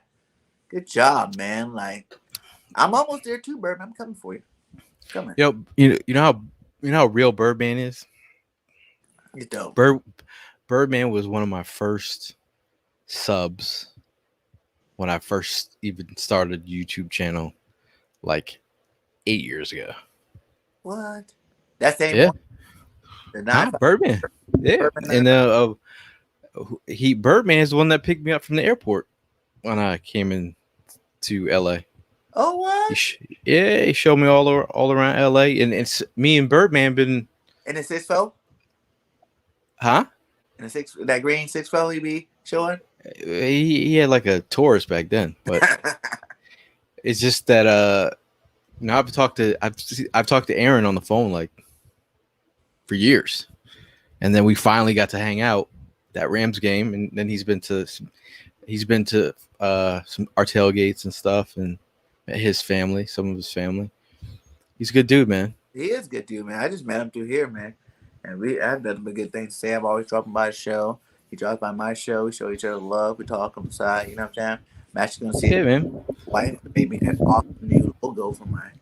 I got an intro because because I be watching my boy Joe Castro, right? I think he has the dopest intro out of all the content creators I've watched, so far. Like, that intro's sick. That personal rap and all the highlights. And, starting out with Kevin Hart. I love that intro. I got someone working on the intro for me right now. And then I don't even have a logo because I have a generic intro, which I like because I personally made it during time out, but it's definitely not, it's not the shit. Yeah, man. I mean, you're doing your thing, man. You're grinding, and it's most importantly that's you're making great connections out here. Mm-hmm. Yeah, bro. How many guests have you had like in the last 3 weeks? Tell me that they be in my inbox like, how do you do this? Like, I've been asking for these guys to be on my show for like months. I just ask them, like, But there's a couple YouTubers that I've been on a couple of other Eagles content creators. I'm still I forget his name's blanking me right now. Young dude. Oh, Big Play. Not Big Play Slay. It could be a meal or something. Let's Go Eagles. But we're trying to work our schedules out to make it happen. That's what's up. Because I love the Eagles YouTuber energy. Like we say, we're making it go green, baby. Making it go green. It's like I've been on all these other platforms trying to like pop off. We got 30G on IG, 30 on K on Facebook, 21 on Twitter, and then we like our YouTube channel. A lot of our content was on our boy E's channel. Yes, I noticed our old channel. So now we're putting all our new stuff on our 4th and Jawn channel on YouTube. So it's like we're basically starting over on YouTube. So he got lucky. He just took over the channel. He's like, hey, this is my channel. Take me. But I got too. Yeah, I also have an Eagles session channel that hasn't been touched in years. By you? You know, yeah, I have an Eagle Sessions YouTube channel, but I haven't put content on there in like 8 years. Like I've only been doing this for month and a half, and my Okay. other channel, I feel like that's how it is. It's been years since I've been on it. I only got 4 videos over there, but it's hard work, man. When you put all this work into this Eagles channel, it's hard work to get Yeah. over. But I'm definitely gonna get back over there probably this week. I got a couple buddies, like my buddy. We're supposed to be working on another show for the Eagles. My buddy, aka Eagle, he's on Eagles Uncensored. If you want to get raw, you can go on Oh his show. yeah. He stopped by a couple shows, man. Yeah, Shout out to- he's my boy. I want to start a sneaker customizing channel. You be customizing them? Yeah, I mean, here's some. I need some customized Eagle shoes, man. So I just these are custom. Oh snap! Those are some sick ass shades. And I was either gonna give them away or Richie, so people. that was like 2 hours ago, and I think it was an update about everything, and basically just show some love to this guy for coming on the show. You know how I do. I didn't see that one good. I'm trying to talk to Richie. Okay, Let's see that one again. here we go. Oh, those are hard. How much? Where your little channel, or where you sell those at? Definitely. Give me I mean, it's a word of I just post them and I can't keep up. I bet You know you what I mean? I wasn't a pair. No, yeah. That's why I put them out, and then if you go to my Eagle Sessions channel, you'll see the one I did for Quez. On Twitter.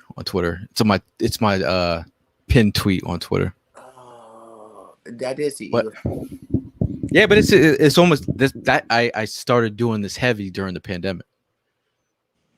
Right? Everybody pick up pandemic hobby. So I was like, bro, like, what do you like? I'm stuck here by myself for 100+ days. You gotta That's what's make up, man. make positives out of turn negatives and positives. Exactly. And now I have a shoe. I'm surrounded by about 200 pairs of shoes right now. Well, I need me a nice fresh pair, 10 and a halves, my guy. You know what I'm saying? Some 10 and a halves. More like the first. Yeah. I got Sixers. I got a Sixers pair of Vans that I'm working on. Up. Sixers are cool. I like them. Like kind of. Oh, you're not a Sixers fan. You're a Lakers fan, aren't you? I'm like the most diverse sports fan there is. Eagles for football, right? Okay. Indiana Pacers for basketball. And Reggie Miller fan? Reggie Miller. That's why I'm 31. Reggie Miller. That's who he's the first one to get. The first game I watched was Reggie game. Just like how the first game was Randall Cunningham game. I'm like, we got the same name. I love him. He's awesome. First game. Oh yeah. Okay. Yeah. First Did game. you have like one of those middle finger things with the number on that Reggie Miller used to wear on his fingers? Yeah, when I was playing basketball. I thought I could shoot that three. Could you? Or are you just saying it? I wasn't that great at basketball. Okay. Honesty hour. It is. I was a football player, man. But I did make the basketball team. I wasn't a starter. I came off the bench. I had the record for most assists. Like I had handles back in those days. I wasn't the best shooter. I shoot threes good, but because that's all I shot. But that was it. Okay. Damon Stoudemire, like? Allen Iverson, even though he did play for the Sixers, I love Allen AI. I mean, who doesn't? I mean, and also his Philly colored practice answers are coming out tomorrow. If you like his original Reebok that came out, the Philly color is coming out tomorrow. Tomorrow. I haven't really been big on like rebuying shoes, man. Like, if they already came out, why I gotta pay $400 to get them again? They didn't cost $400 when they came out the first time. I had the original answers that came out, and they got shipped to Connecticut store by accident. Uh-huh. and then they stopped selling them because they weren't supposed to sell them. And Mhm. then I had them, and walking around my college campus, and everyone was like, "Where did you get those from?" I was like, "Yo, I got them at the mall." And they're like, "Yo, they're not selling them anymore." I felt like a celebrity. I was like, "Yo." People were stopping me everywhere. They're like, "Yo, where'd you get those shoes?" We got Because them. that's when Allen Iverson was like, that's when it took over as a he's a cultural icon, dude, man. Like people, My best of all time too. I put them in that list too. yeah, AI. white folks wearing cornrows. Yeah, I remember. I remember. Yeah, AI was a. He was man. He was the best player in the NBA for a while. could have been a football player. Receiver. No, he was a quarterback in Was he? Virginia, Newport News. Yo, yo, Allen Iverson could have been. He could have been. He could have went to any Michael top Vick school. He for could have been football. a Michael Vick. Yeah.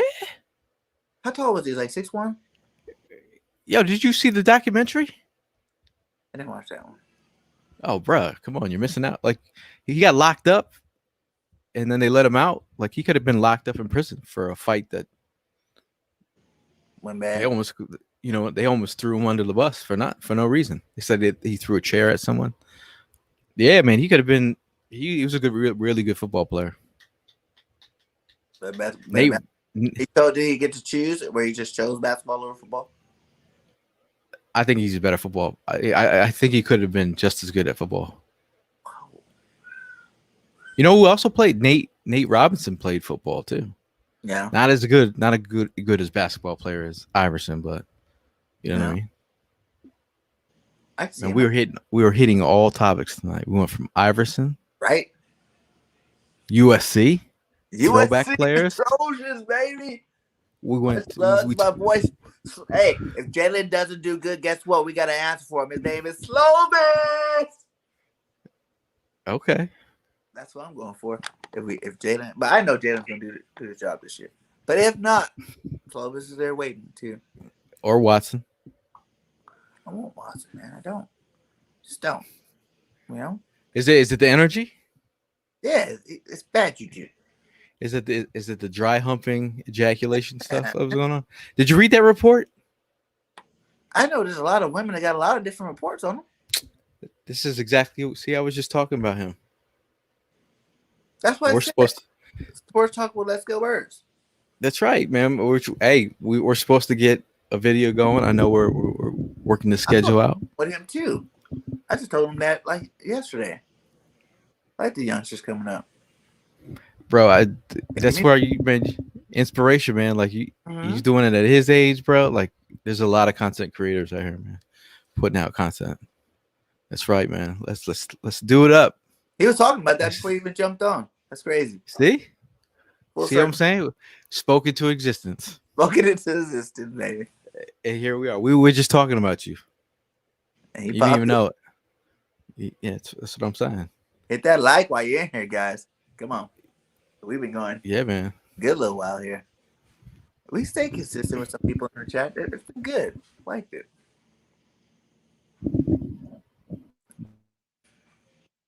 Is he gonna say something? That's what's up. But hey, time for that time. My phone is not picking up at the set. Can you hear me now? Yeah. If my phone rings when I'm on my phone, my earphones take over. Thing ever. My mom does that to me all the time, and I had to tell her that if you call, as soon as I come up and you notice I push that decline button, that means I'm live. So don't call back. 5-6 times in a row. Once I was in the middle of live, I got kicked out of my live. I had to come back and like, hey guys, I'm back. You know. My girl was like, I thought you was gonna get, it is what it is. Right. It is. Well, hey, we don't want you to get in trouble with the old lady. You know what I'm saying? Nah, she's good. She's good people. Heck yeah, guys. You guys hit that subscribe, hit that like, share my content, all that good stuff. I love it. I love all you. No, it's you Eagles YouTubers, content creators are telling you, you guys are inspiring. The energy is fire, dude. It's for real. We're trying. You know, We just gotta get you guys up to the stadium. You out of towners. That's what I'm saying, man. I'm ready. I'm ready to get there. See my first. You know what I mean? Home. I don't think you're ready. I don't think you're. Last year, our first opening tailgate. Not last year, 2 years ago. Our opening tailgate, we sent 4 people to the game. What? Yeah, Bud Light hooked us up with 4 tickets, and we gave them. And you had the whole idea was you had to like this had to be your first Eagles game. Oh hell yeah! So I mean, those are the kind of cool experiences, like giving someone a ticket to their first Eagles game. You ain't gonna forget that. Oh, look at this guy flex. What? Got a view of the stadium here and there. Man, that's what's up, man. Everybody be talking to you on the podcast, and most of them live in Philly, so I'm already jealous. Man, you live in Philly or Jersey, you can just go there whenever you want to. I'm at the pro shop all the time. That's where I live. Like I'm always looking for the next gear that's coming out. You know the McFarlane McFarlane figurines. Uh-huh. I just grabbed a custom Jalen Hurts one. What? I won it on eBay. It came in today. I'm a cards guy. Like I got all the. Oh, you guys. Like, you collect cards? Yeah. Like right now for 200, right? I'll show you. I got them right here. So when I hit 200, I'm doing a raffle. Spread the word. Okay, I'm here. Listen to you. This is 11 out of 20. Dallas Goedert auto rookie. So one of my lucky fans, we could be getting this 11 out of 20 Dallas Goedert auto. And then this one's out of 25 Dallas Goedert. I'm gonna have two raffles when I hit 200. Look what I just someone sent in the mail. Oh man, you know how many times I've had that card in my collection? Like 5 times. Like 5 times. Someone hooked me up. They're like, "Yo, I know you're a big Randall guy. Here it is." I love them. So you collect baseball too? No, right now, like over the years, I done lost in so many card collections. So this last time, there's a couple players that's not on the Eagles in my card collection, but I just buy them individual now. So I got a sick Devontae Smith auto rookie. I paid $200 for. I paid like $280 for this Jalen Hurts rookie auto. There's only 20 of them made. It's not even priced. I got 2 Jalen Hurts autos. I got like 5 Miles Sanders autos. I got Kerryon Johnson autos. I got all the rookies from last year and this year. All their auto rookies, but all low number. I don't really mess with anything that's high number. I just want the low number. Are you ready for an unboxing? Yeah. All right. Here we go. This is first time out the box. Yo, this thing is legit. This thing is legit. Here we go.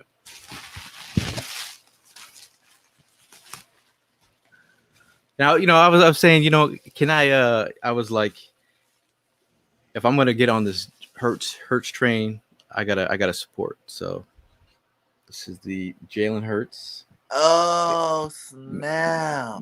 McFarlane. So it's custom. Yeah. The number 1 Hurts, not the number 2. And we got him in Kelly Green too. And Kelly Green. And with the number 1. Maybe sick. It's kind of fresh, right? Kind of fresh. You got it signed by Jalen this year. That would be dope. Did you go to that signing that just happened like the other day? No, I didn't even know. Was it with Miles Sanders? Yeah, and Jalen Hurts. I didn't read about Mark Holmes was there. And he was there. I didn't know. Oh yeah, he was trolling people, wasn't he? Yeah. But that was in Houston. Yeah. Oh, was it in Houston? Was it in Houston? I don't know where it was at. I thought it was in Philly. Isn't Mark Holmes lives in Philly? He is in Dallas. Yeah, he does live in Dallas, huh? That Yeah, probably was yeah. Texas. My bad. Bird Gang. Bird Yeah, Gang. Brown. You got It's you not got Bird. Instagram? It's not my real name. That's Randall Peterson. You want to check it out? So your YouTube channel over here is called Bird Gang? Bird Gang 31. Oh no, yeah, it's Bird Gang 31. If you Google in Bird Gang 31, yeah, it's Bird Gang Nation Sports Talk. You know, that's the show. And that my Twitter obviously is Bird Gang _P. Bird Gang 31 _P. So I was gonna do that. Make a separate channel for the channel just to be on Instagram too. I just made a Twitch account, but I don't know nothing about this. Like I got TikTok. Nah, I have a Twitch account. I don't know about the Twitch. I don't know nothing about the TikTok. I don't know how they make those videos in such a short period of time. Yo, it's like an art form. With all those different graphics and art form. I'm like, because last time I checked, when you push the record button, 15 seconds later, it's done. So I don't know how you were able to push that button and get in all that. Like people are always telling me, like, "Yo, man, you should be putting your sneaker customs on like TikTok." But you can do that because you can just show them for 15 seconds. Look at that. Do it in slow mo. Bring close to the camera.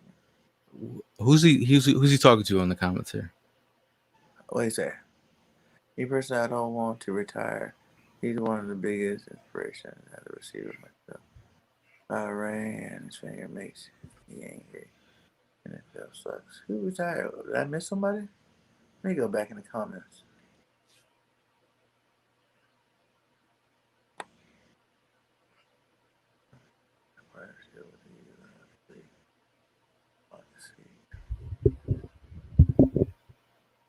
Oh, that'd be nice. I said I'll give away one of my Jalen Hurts autos when I hit 1,000. That's an expensive ass card, so I better be doing something super awesome. Give that one out. I don't see that. What are you talking about with that receiver news? I don't see it. Oh, he's speaking on DeAndre Hopkins. Oh, all right, cool. What did he say? Like just he must have been one of the players that said he was going to retire if he had to get the vaccination. Word. That's what you're talking about. Yo, DeAndre's got enough bags already.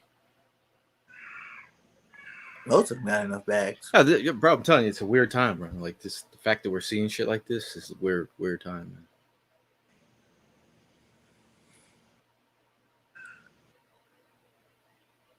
Yeah, you got a whole. I want in on that one too. He got. Did he say he got Eagle box seats? Is that what I read? Yeah. Hey, Infamous. Let's talk, shall we? Hey, talk, buddy. Let's talk. It said, yeah. He said that Eagle, so I get free box seats to every home game. So when I hit 1K, I'm giving out 2 seats. This guy. What up, my guy? What up? I put your name in the drawing twice. Man, I bought a whole bunch of tickets for the Eagles open practice that I'll be giving out. When is that? August 8th, August 22nd. Oh, my birthday's August 16th too. Ooh. Hey, you never been to open practice? The link is lit too. There's like literally like 20,000 people out there going nuts at an open practice. That's worth a drive too, even though it's practice. You drive up for a practice? Why not? It's any experience in the stadium. It's definitely worth it. I think personally, and for me, I'm used to driving. Like I rode to California so many times. You know what I'm saying? I like driving, so to me, as long as it's not anything that's you can get to within a day, I'll do that drive anytime. Yeah. 200 by yeah, that's what I'm hoping, man. You know what I'm saying? Like, you know, you don't really count numbers, but then once you start counting them, it's like it's kind of hard not to count them anymore. It's like, come on, I want to get there already. I want to get there, get another good show, baby. Another good show. No, I mean you go. So you go. You go daily now or what? Yeah. All right. Um, do are we on? Are you have a Twitter or what is your Instagram or send leaving a message or something? I'm not sure how we do that. Or like I Well, said, me? no, I'm talking to him. He Oh, said infamous. he showed me the seats. They're fire on Instagram. Is your name Infamous 2K on Instagram? Cause I'll go on there and check you out. He's your son. Let's go. All right, my dog. That's what I'm talking about. Push it. He grinding for me. Love the youngsters, man. Youngsters always got my back.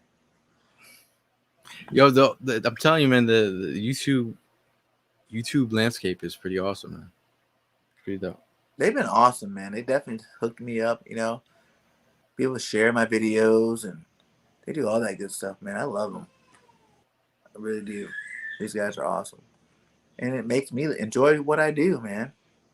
I like I mean, doing. that's the thing. Like, when you, it's all about being inspired by the next. You know what I mean? Like people that inspired me. And then you look back, and younger guys that the way that a lot of these people move, I'm like, yo, these guys are beasts. Right? Recording daily.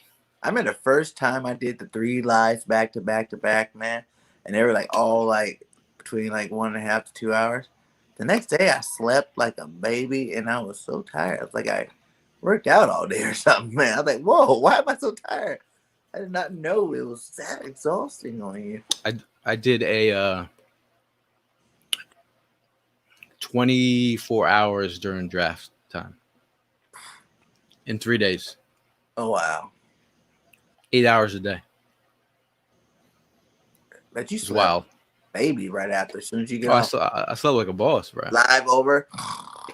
This was when the pandemic first hit. When the first pandemic hit, and Uh-huh. nobody was really on StreamYard, Mm-hmm. people were like hitting me up the next day, like, "Yo, what were you on, and how did you do all that stuff with like what was that program called?" I was like, "Yo, it's StreamYard, bro." Like Infamous 2K, LSS Fletch.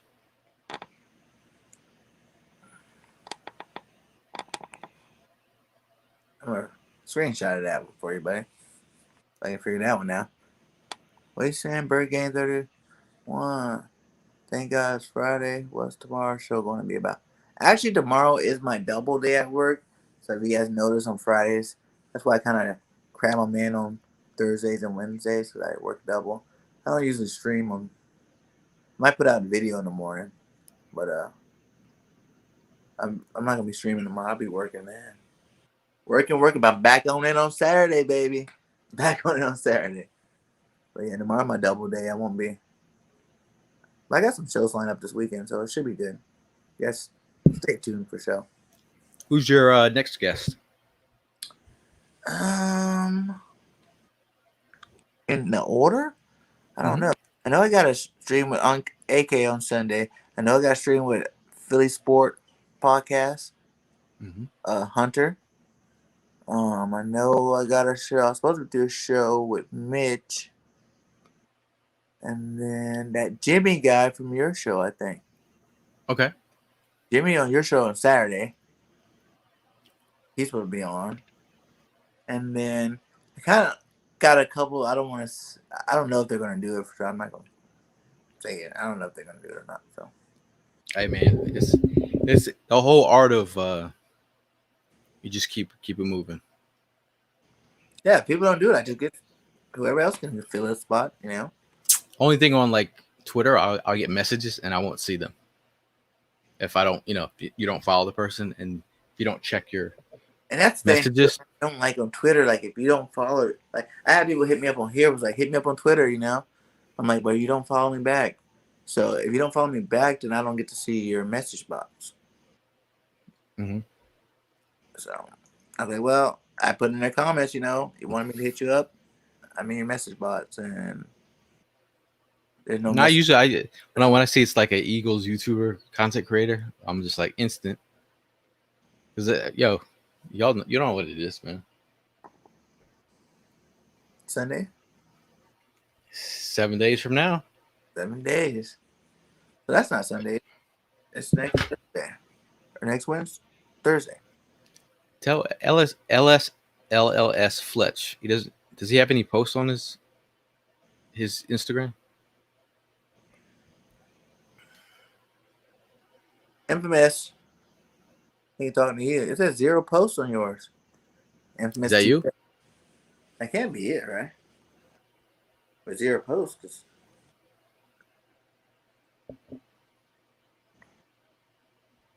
I'm not. See, I'm on IG, but I'm not a big IG guy. there's just so many to keep up with. You know, if I like to stream or I can stream in like 2 different places at one time. You know, don't have to worry about setting it up any kind of way. At the Facebook world and YouTube going. Bro, there's just a lot of. Yeah, that's me. I ain't posted. I was gonna DM it because I recoded it on a snap. That is it. Okay. Yeah. Basically, you Should we just got be? DM. What's up? Let me see. Should we be following? Are you gonna post stuff on there, or you just gonna DM that and then we don't have to follow? You're just gonna use it to show us, like a burner. Okay. Yeah.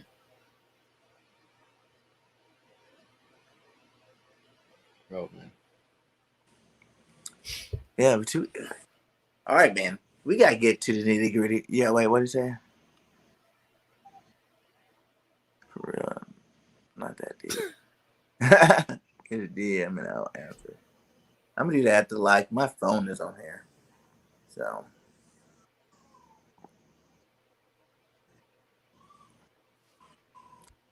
Give me your Eagles all time team, man. That's where we're at. We're at that point. Hey, the Eagles baby. all time team. It's got to be the Super Bowl team, man. No, no, no, no. What we do Besides the in this show is you create your own Eagles all time team. Offense and defense. You start off with 2 quarterbacks. Of all the quarterbacks you watched in the Birds uniform, who's your starter? Who's your backup?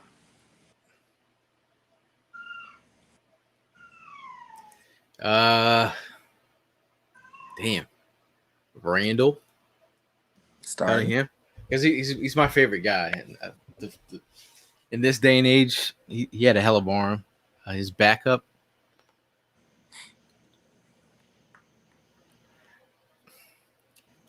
I'd have to go with Donovan. Okay. But I could easily say Nick Foles because he's like the best backup of all time. Yeah. So, Yeah. so if we're gonna go for that one game and you just need that backup to be that guy, then probably Nick Foles for the Super Bowl only. Running back, 3 running backs. probably Shady in his prime, Oh yeah. and then I thought I mean Westbrook was. I mean, we're talking about new type of running backs passing. This is just this is your team you're putting together to go play. You just have every Eagle that you've seen to make the team. You know what I'm saying? So if you got a team to go against like the all-time Cowgirls, you know what I'm saying? We got T.O. Whiteout. We got You need 4 receivers. You need 3 running backs, 4 receivers, 2 tight ends, and 1 starting offensive line. We can go. We'll throw Harold Carmichael in there just to spice it up. I mean, he was a beast back then. I mean, Mike Quick was legendary for a minute. Mm-hmm. I'm talking about new age wide receivers. The way that Merrill Hodge is talking about, I mean, Merrill Reese is talking about what Devontae Smith. He's like, no one's dropped my jaw like that since I've covered the team. When I did mine, I put Devontae in my list. So. Yeah, I'm throwing him in there just for good juju out there. Right. Tight end wise, we could do prime Zach. Who back is Zach go? I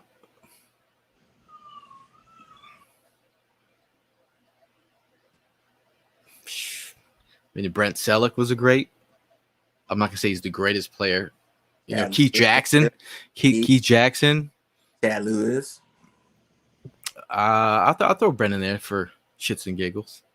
All right. Just for a vibe. Starting line. John Runyon. Mm-hmm. Lane Johnson. Okay, that's your bookends. But Trey Thomas was legit too, man. APP in his prime. Trey and Jason Peters. Okay, Jason Peters. Jason Peters, Lane Johnson. Okay, your guards.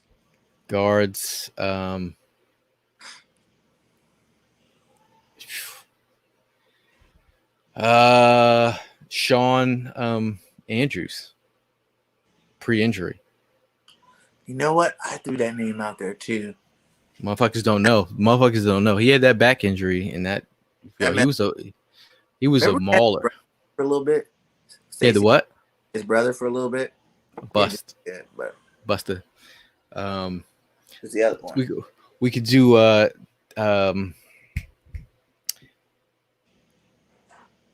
Chip Kelly traded him. Boy. Mathis? Who? Evan Mathis. Evan Mathis? Left guard? Left guard? Okay. He was pretty good. Yeah, Evan was good. Then you got Tom Hermans too. He played good for us. Mm-hmm. I'll go Jason Kelsey.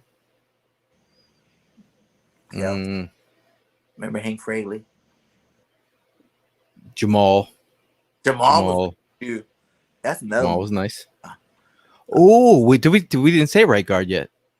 Yeah, you said two guards, didn't you? Oh, all right. No, Brandon Brooks. I changing it up again. No, because I'm thinking right guard, but Shawn Andrews played left. Left guard. Yeah, Shawn Andrews and Brandon Brooks. And putting Evan Mathis was nice too, but Brandon Brooks, I did mention Brandon Brooks earlier in the show. Said he only gave up 4 sacks. Okay, so Brandon Brooks. You said Lane Johnson. I said Lane. Okay. And then defensive line, Reggie White, Jerome Brown, Fletcher Cox. And damn, I got to throw. I mean, Clyde Simmons was nice back in the day. Right. I mean, Brandon Graham, since he solidified that Super Bowl. That's a nice foursome. You know, linebackers, Trotter. Yes. You could even say Chuck Bednarik, dude. He was a menace back in the day. Just to get some old school love. Seth Joyner, man. Seth Joyner was. Don't forget Seth. Seth was nice. So those 3. Cornerbacks. Give me 3 corners. Damn, man. Troy Vincent was nice too back in the day. B-Doc. Can we put Malcolm in there? Those are your 2 safeties. You want to do B-Doc and Malcolm? I'm trying to think who else. We have Waters, Lewis. Yeah, man, Malcolm Jenkins, B-Doc, man. That's a cerebral leader, lion, pride. That's a group right there. So then, if those are your 2 safeties, then you got 2 more corners. Damn. Who did you say F corner? You said Vincent. I mean, Troy Vincent was nice. Bobby Taylor was nice. Yeah. Asante Samuel. There's a lot of nice ones, man. Lito and Sheldon. God, You gotta be 3 though. You only get 3 for this team. Namdi, no Namdi. Oh hell no. I say Troy Eric. Vincent. Oh, all right, there you go. Troy Vincent, Asante Samuel, and Eric Allen. Woo. That shut down right there. Hey, I'm gonna have to use this idea for sure. I've never thought You about this. end all my shows, man. The Oh, list do is you? great. Yeah, everyone check them all out. You get a lot of funny, a lot of different perspectives. That's what I like about it, because everybody have their own era, so you hear different players come in. That's how I end the show every time. I think that's a good way to end it. Who's your favorite all time team, man? So, I mean, we have worked. We put in work. The show was marathon. This marathon, right? Appreciate everyone sticking around and joining the chat, man. It was dope. Yeah, and then like I said, if you haven't subbed them up on 4th and Jawn, get over there. Yeah, we're up, man. at 4th and Jawn on YouTube. At 4th and Jawn on we're at 30,000 on IG, 30 on Facebook, and 21 on Twitter. Where you at on YouTube? We're on 880. Oh wow! So now what? On Monday, Trying to get to 1,000, man. AK does a sub show on Monday. Monday? Yeah, we go on AK's channel. We do sub Mondays. So we get you on there. Bring that 4th and Jawn on sub Mondays this next Monday, and we get you. Yeah, for sure, man. Like, see, this I'm totally missing out on the community side of like the YouTube thing, man. Yeah. It's like I spend so much time on Twitter that I'm missing out on YouTube. I know. I didn't never even wanted a Twitter account before, but I just noticed this is how I've gotten all the connections. It's been off of Twitter, so now I'm always on there like tweet. It's just a great way to connect with people, and that's we started our brand on Twitter and Instagram. So I mean, what are you? AU. I wouldn't mind if it was related to Miles Sanders though. Right? Or Barry Sanders. Great. Barry Sanders was great, man. Best running back of all time. F Emmett Smith. Like I don't. That's right. Yo, what? Fuck Emmett, because Emmett's ass had the best line in the league. The holes were sides of trucks. So, and he played 6 more years to Barry to get that record. Any year, even if Barry wants to, I think he can come back right now and get the record. Yo, Walter Payton, bro, man, Walter Payton was sweetness. Go to if you've never been to Hall of Fame, what a trip, man. The one in Cleveland, in Ohio. Yeah, that's a nice little. That's not a bad drive. I was actually thinking about doing that one too. Yeah, Jim Brown is the go-to. Yeah, he's and people don't realize that Jim Brown was just as good of a lacrosse player as well. You can call me GAYLE, man. Call me GAYLE, bro. It's a shame. Yeah, yo, all my family. I got tons of family in Philly. All my cousins live in Philly. Nice. Aunts, big family. Big. You ever see Meek Mill at one of them tailgating parties? I never seen him at a tailgate. I see him at a game. Yeah. But when the team came out, Vikings. Hold up, wait a minute, yo, that whole that team was lit. I knew we were going to the Super Bowl that day.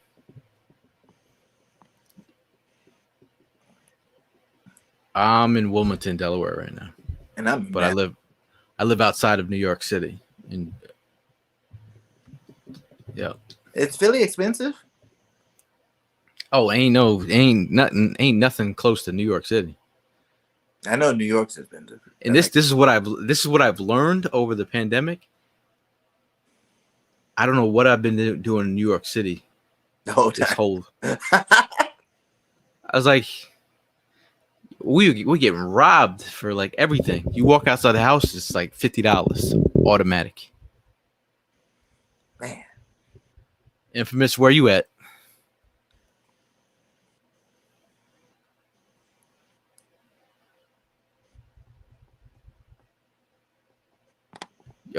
Philly is very expensive. $5 for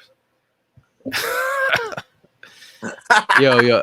I'm telling you, New York is legit crazy. Like I've now realized that I've been working in Times Square for 21 years of my life, and I realized that I should be down here. But it's great, man. Being around family and being down here with family is great. So I'm saying. Yeah, I said I want to move to Philly though, man. I want to live there. So you're a chef. Yes. So you could throw down with the best of them. Throw down. If you go on my Facebook, hell, if you go on my Instagram, I do post cooking pictures on there too. All right, what's your Instagram? I think it's RKP31. RK what? P31. RKP 31. 31. Yeah. Randall Peterson. Yep. All right, just follow. Hell yeah. What's up? I'm in Bama, Alabama, 30 South. I'm from Cali though. I'm Calabamian, baby. Calabamian. It's fun that you guys have like sub parties. That's what's up, man. But that's the community. Once we did it, you know what I'm saying? Like he had me on a show right before I hit 100, you know what I'm saying? And like he did a show right before he hit 100 to like get everybody to help get him to 100, you know? And then like once I got to 100, he had, like right now I was close to 100, he got me on the show to get the extra subs in, you know, that he gained, you know, and other people had that he knew. And they came on the show and they all supported me to get me to 100, you know? I think that's his second highest viewing show there is on his channel. What, on Infamous? No, on Eagle Uncensored. Oh, he's the one that hosted the show. He does it, yeah. Ah, nice.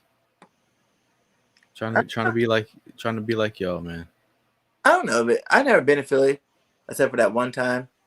I don't know if it's better than Alabama, but I'm hoping to go there enough to figure it out. No, but I think it's like it's all about experience, man. Like you go experience different areas. But like I said, man, like now that I've been down here, I'm like, why did I take so long why did it take a pandemic for me to, you know, I am like taking care of my dad right now at the moment. So, I mean, like it's a noble thing. But being here for him is great too. You know what I mean? But Wilmington, Delaware, what's up? Right? No, I mean, that's what I'm saying. The community is like that. You'll meet a lot of people in this community who will, bro, I don't care how many, like if you want to talk about the Eagles, like this is me. This is me every day. Like this is not like, you know what I mean? You know what I'm saying? Like I analyze the game, but like I can't turn down like the fan in me. You know what I mean? Like it's just Birmingham. It has horrible crime levels on the west side, man. I get news alerts like every morning, and they shoot you for stepping on a shoe. Birmingham? Yeah, the west side of Birmingham, horrible. I'm from South like that. But listen, I was born in South Central LA, so for me, there's nowhere that is worse than that place. So all the bad areas, it's like whatever is bad, but I don't ever, you know, like when you come out of that. I was in gangs and stuff when I was little. You know, when you come out of that, you realize I just had a mentality that I don't think there can ever be anywhere to top it. You know, when that's your day-to-day life, you thought that was normal, and then you get outside and you're like, whoa, that is not normal at all, and not cool at all. So, but I do hear about Philly too. But Birmingham, they had it for 48 years. Yo, Philly's no joke, man. Philly's no joke. You know, you were talking about the cheese steak place that you were at. Yeah.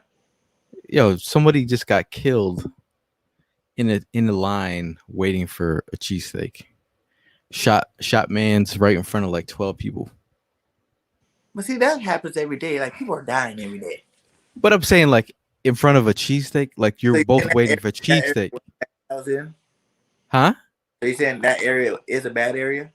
No, but I'm just saying like that. Like you got killed. News break my phone right now. You see, probably there's been 4 people shot tonight on the west side. and Okay. two on the Well, I'm east.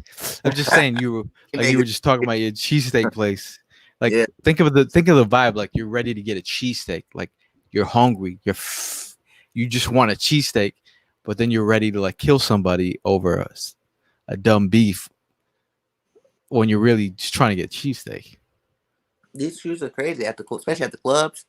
They shoot you in the club for stepping on their Jordans. They just pay $400 for. They shoot you. Done. I don't like it. I think that's why I'm really big on like I did a Black Lives Matter video on my other channel, but it's like Black Lives plus me equal all lives matter because there's a lot of shit we gotta do as a community before you really get my full support. Goddamn it.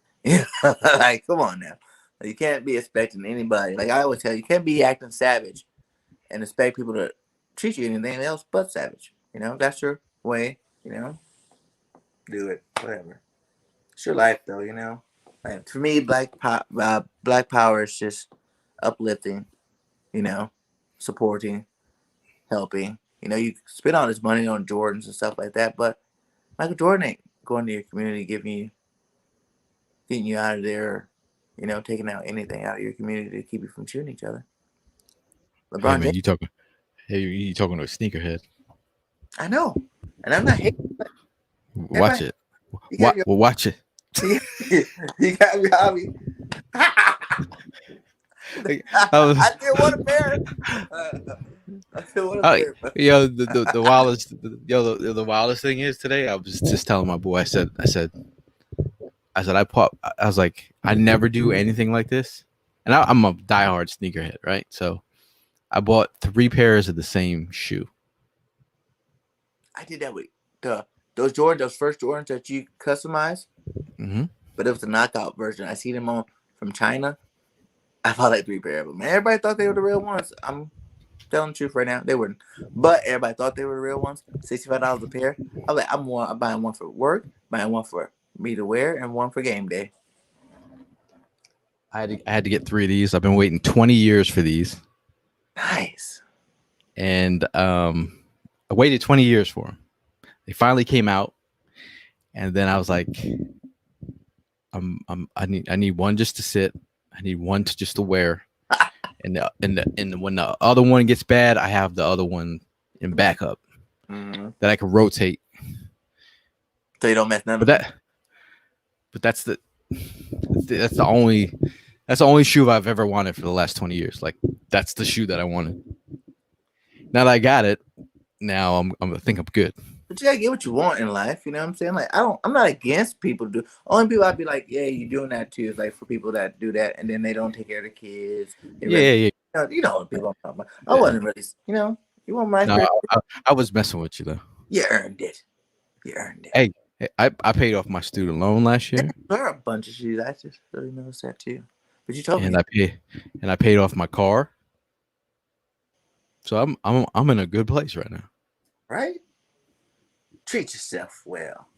See, I Infamous knows, a lot of these are shoes that have to be made, but a lot of them are mine too, though. like you So order them.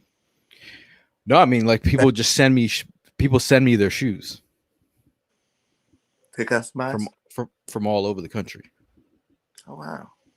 So Just to it's have them literally, I mean, they're literally like just waiting to be. Those are on deck. for you to customize those ones. Yeah. So you back order, man. I won't be able to get a pair for a while. We better get on the list. I need to find what shoes I want to get customized first. I just did a pair for Rick Lovato too. Like it's just the colors too, or do you actually put like layers and stuff on them customized? I could do like now I'm learning how to do trying to do like um pictures and stuff. You know what I mean? Mm-hmm. Here's Rick's pair.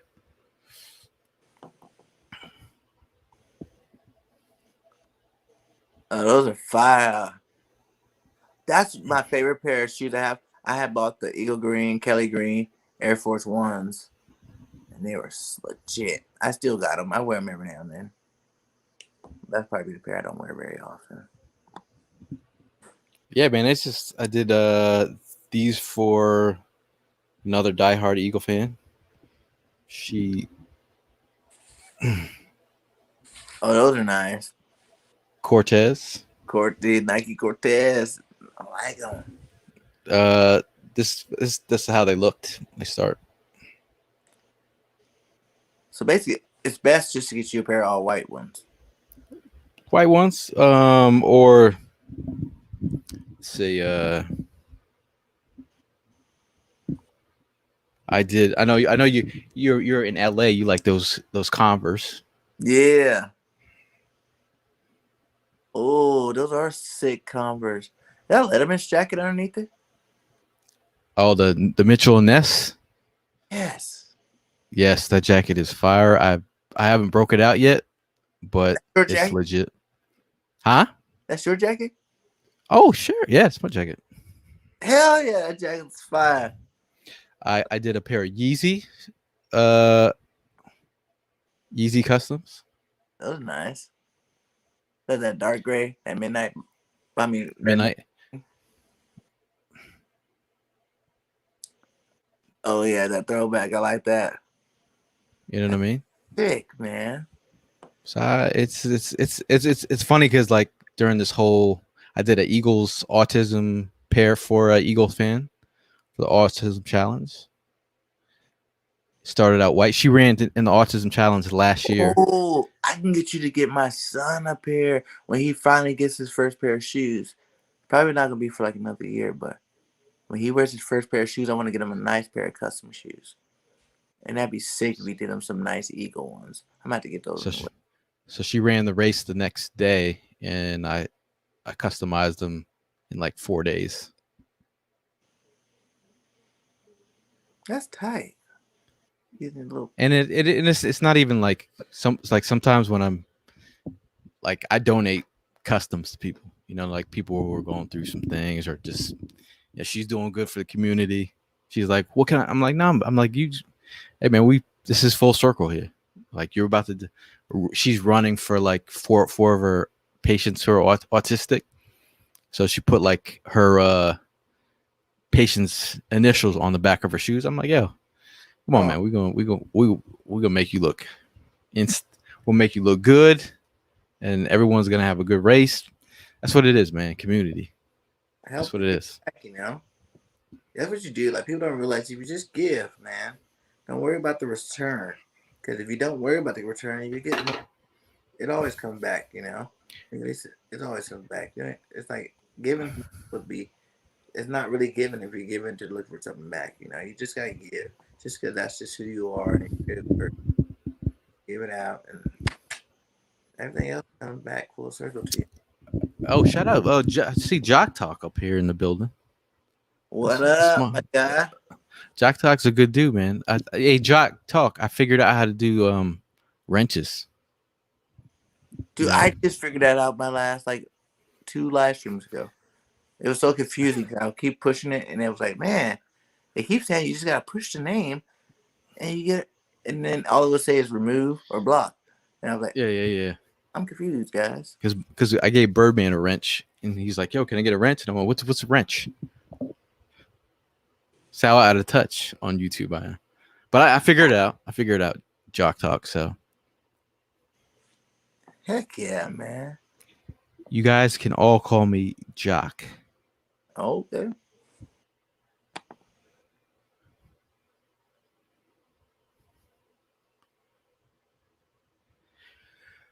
It's what it is, man. It's the slander. He deserved it, no? This year? Yeah. Oh, you're a Colts fan, Infamous? That's what's up. See? There you go. You know what? That's so funny. He just said that, and I just now realized he has Carson Wentz as the quarterback on this. Yeah, there. Well, then I thought he was just a converted. He's a, rooting for his guy. You know what I mean? Hey, Jock Talk, what have you missed? What haven't you missed? We talked about USC football. We talked about the wide receivers. We talked about all time greatest Eagles defense offense. We Right. talked um Packers, talk CB2 talk last season. We talked about season, the draft. we talked about Madden, NCAA. We talked about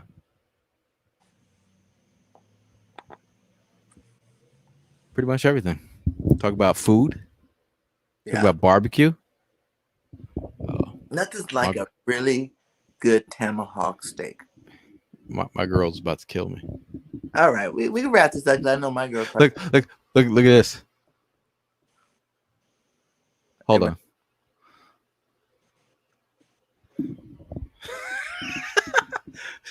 She's like that's the I'm in trouble. Yeah, that's a nice way of saying it. She's like, did you? Yeah, my girl Ben said like time tick tick tick tick tick tick. This is my longest live. No, man, but no, I appreciate you, man. I appreciate you having me on. Again, like I said, everybody in the chat, man, like you know how many people that have come through in here with her are all like, you know, we just met on different paths and stuff. This is what it is. At the end of the day, this is what it is. Yeah. Brenda's like, I'm with her. Right. Hey, man. When duty calls. This is my longest. You are my longest live ever. This is it. Hey, yeah. I mean, we're gonna get this YouTube stuff popping off. I'm really gonna start throwing a lot of content on YouTube. So check us out on YouTube. Join the discussion on Twitter. We do live streams usually every Tuesday. And we're doing a new series called Eagles Beat Report. We're talking to all the beat writers. I know you had Chris Franklin. He was our first great dude, man. And he lives. I watched that one. Oh, yeah. He's out here. We're supposed to link up. Yeah. We're trying to figure out how we can get invited to Derek Gunn's barbecue. What? You know, D Gunn's always barbecuing some shit. I didn't know. I'm like, yo, can you like invite us to the cookout? So me and Chris are gonna link up soon. Yeah, I'll shoot you one, man. I'll shoot you one as soon as we get off. Because I don't think you can't do it while. I know people do give out wrenches while they're on here, but I'm on my phone, so I think you have to be off your phone to do that. But I'll hook you up when I go back through it for next live. You have a wrench. Hey, Jock Talk, I'll hook you up with a wrench, my guy. You know, last time I was like, dang, everybody in the chat has a wrench now. Hey, man, but that's the community, man. They gotta take care of, you know. Right. If someone comes in there acting greasy, boom. Out. I say put him in the bathroom. You know, put him in timeout. Put him in the bathroom. But yeah, man, let's link up again, man. And then definitely one of these days we're gonna get you on a 4th and Jawn show. Yes, I'm definitely down anytime, and I'm definitely coming to Philly, man. I'm coming to see you. All right, let's make it happen, bro. Coming home again, and thank you guys for being with us here. This 3-hour live. Much love and respect to you guys. Like I always say, fly Eagles, fly. Until the next time, BIRDGANG Nation, we out.